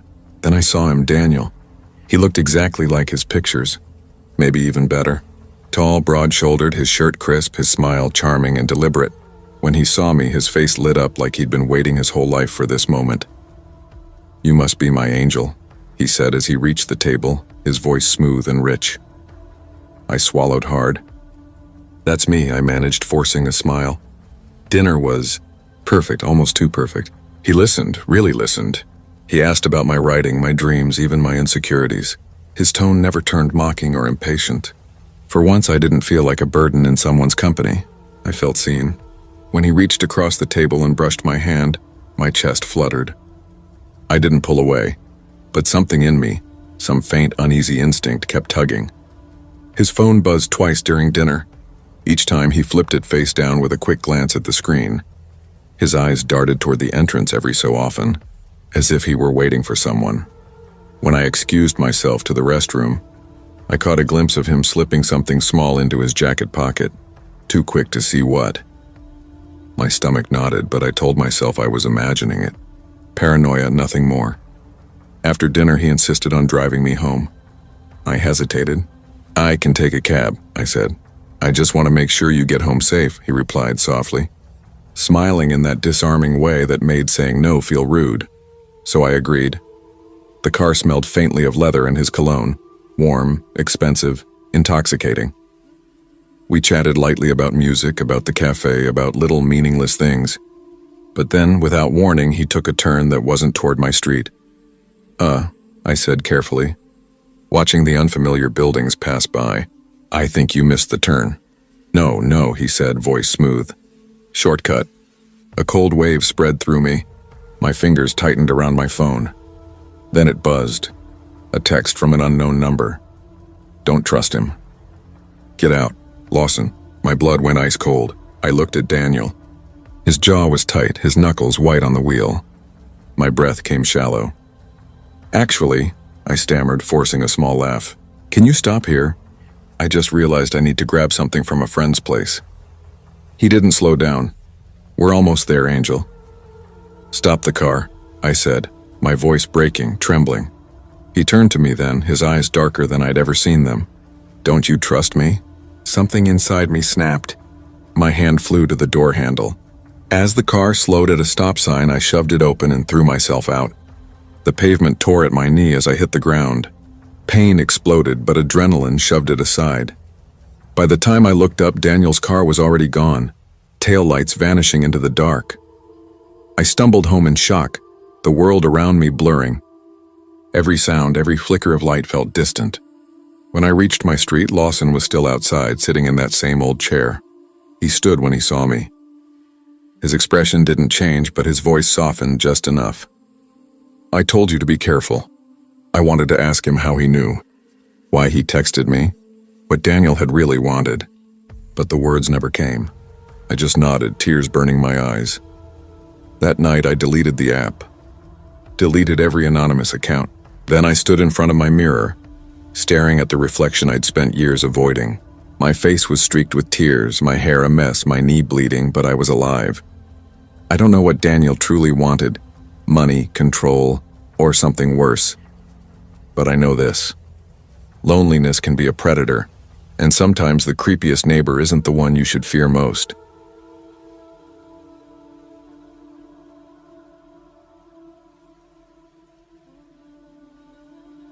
I thought it would be easy money, something harmless. I never imagined I'd be the kind of girl to get involved in something like this. Growing up, I was always the responsible one. Good grades, part-time jobs, never missed curfew. I played it safe because someone had to, but life doesn't reward good behavior. Not really. By the time I turned 22, responsibility had turned into exhaustion. I was living in a cramped apartment in St. Louis, Missouri, the kind of place where the walls felt thinner every winter and the neighbors fought loud enough for everyone to hear. Rent ate up more than half of what I made waitressing at a diner that always smelled like burnt coffee and fried onions. My mom had died when I was 16, and my dad had drifted away after that. New wife, new kids, new life. I learned early that family was something other people got to have. For me, it was just survival. Paying bills, juggling shifts, skipping meals to afford textbooks, pretending everything was fine. But survival isn't living. It's counting quarters for gas money, smiling when your friends plan a trip you can't afford, and trying not to cry over overdraft fees. One night, lying awake with the hum of my broken heater filling the silence, I started searching online for ways out. That's when I stumbled across a post about sugar daddy websites. I'd heard of them before, who hadn't? But now, with $47 in my bank account and rent due in 10 days, the idea didn't seem so outlandish. I thought about my friend Samantha. She always bragged about the things her admirer bought her. A new iPhone, designer heels, dinners at places where the cheapest drink cost more than my entire grocery bill. "It's not what you think," she'd told me once over takeout, her lipstick smudged from the burger she was devouring. Most of them don't want sex. They just want attention, someone to talk to flirt with. They're rich, lonely, and bored. Easy money. I wrinkled my nose. Yeah, but what if one of them's a total creep? She laughed, tossing a fry at me. Of course they're creeps, but creeps with money. That's the difference. And you stay in control, babe. Trust me, I've been doing this for 6 months and I'm rolling in cash. I wanted to laugh it off, but the words stuck in my chest. That night, after counting my tips and realizing I couldn't cover rent, I texted her again. "Just don't use seeking arrangements," she warned, lowering her voice like she was telling me a crime. "That site's crawling with guys who expect more. Use this one. Smaller, safer, less competition." She scribbled the name on a napkin and slid it to me across the greasy diner table like it was a secret password. I remember staring at that napkin for a long time before tucking it into my jacket pocket. Back in my apartment, the air felt colder than usual. I sat cross-legged on the bed, the glow from my cracked phone screen lighting up the dark room, and typed the name into Google. The site loaded fast. Registration was simple. Username, email, quick bio, and photos. I didn't even use real ones at first. Just selfies with half my face hidden, a filter softening the edges. Within 20 minutes, my inbox exploded. Dozens of messages. Most were disgusting, crude, explicit. Like they couldn't wait to turn a girl into a transaction. How much for nudes? Want to meet tonight? Cash up front. I almost deleted the app right then. But one message stopped me. Username SilverFox39. "Hi, sweetheart," it read. "I'm not looking for anything physical. I just want someone to talk to. Someone genuine. I'll take care of you if you're willing to keep me company." His tone was different. Polite, almost gentle. Curious, I clicked his profile. Age 53. Retired businessman from Kansas City. A short bio about loving travel and old movies. No vulgar comments, no weird demands, just lonely. I hesitated, then typed back, "Hey, what kind of company are you looking for?" His reply came instantly. "Just conversation. Someone who won't judge me for being lonely. I've been divorced for years. Money doesn't mean much without someone to talk to." Something about it disarmed me. Maybe pity, maybe the illusion of safety. We chatted for hours that night about movies, favorite foods, books we'd never finished. His messages were carefully worded, a little awkward, like he was trying to sound younger than he was. But he was charming in that old-fashioned, patient way. Before logging off, he wrote, "I'd like to send you something as a thank you." "What's your Cash App?" I froze, thumb hovering over the keyboard. It felt wrong, but my stomach ached with hunger and my rent reminder was pinned to the fridge. After a long minute, I sent it. The next morning, my phone buzzed. $500 received from SilverFox39. I stared at the notification until my eyes blurred. My chest tightened, half thrill, half disbelief. It was too easy. Days bled into weeks. He kept messaging and I kept replying. Every few days, another deposit appeared, 200 here, 1,000 there. The more attention I gave him, the more generous he became. It started to feel almost normal. like a routine, like I was finally getting ahead. Good morning, love. Hope you're having a great day. Sent you a little something for lunch. Ding, $300 received. Miss our conversations. Here's $700 for being so sweet. At first I thought it was a mistake. Who just sends money like that? But it was real. For once my fridge wasn't empty. I filled it with groceries, fresh fruit, milk, things I hadn't bought in months. I replaced my ripped shoes, bought a couple of new outfits, even tucked some cash away in a jar labeled savings. For the first time in years, I wasn't just surviving, I was breathing. He asked for photos sometimes, but never anything explicit. Send me a cute selfie, he'd write. Or, your socks look adorable. Show me your feet in them. It was weird, sure, but not terrifying.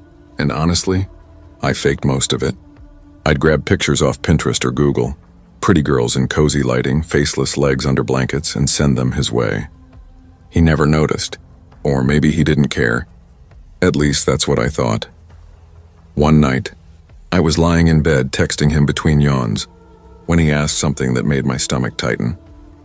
When are we going to meet? I froze, the warmth draining from my body.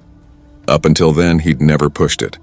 I stared at the screen before typing, I don't really meet people from online, sorry, it's just not my thing. The typing bubble appeared, vanished, then returned. I've given you $10,000 already, he replied. Don't you think it's time we see each other in person? My mouth went dry. I tried to sound calm. Maybe someday. Not this week, though. Been slammed with work and school. He sent a smiley face. Simple. Harmless. But something about it. It felt wrong. Cold. A few nights later, another message popped up. You know, girls like you always think they can outsmart men like me. I blinked, frowning. What's that supposed to mean? No reply for several minutes. Then, I know you've been lying to me.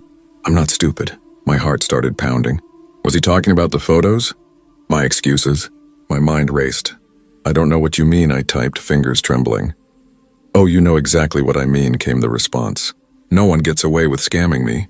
If I'm not mistaken, you live on Oak Ridge Avenue, apartment 2B, St. Louis, right? The air left my lungs. That was my exact address, word for word.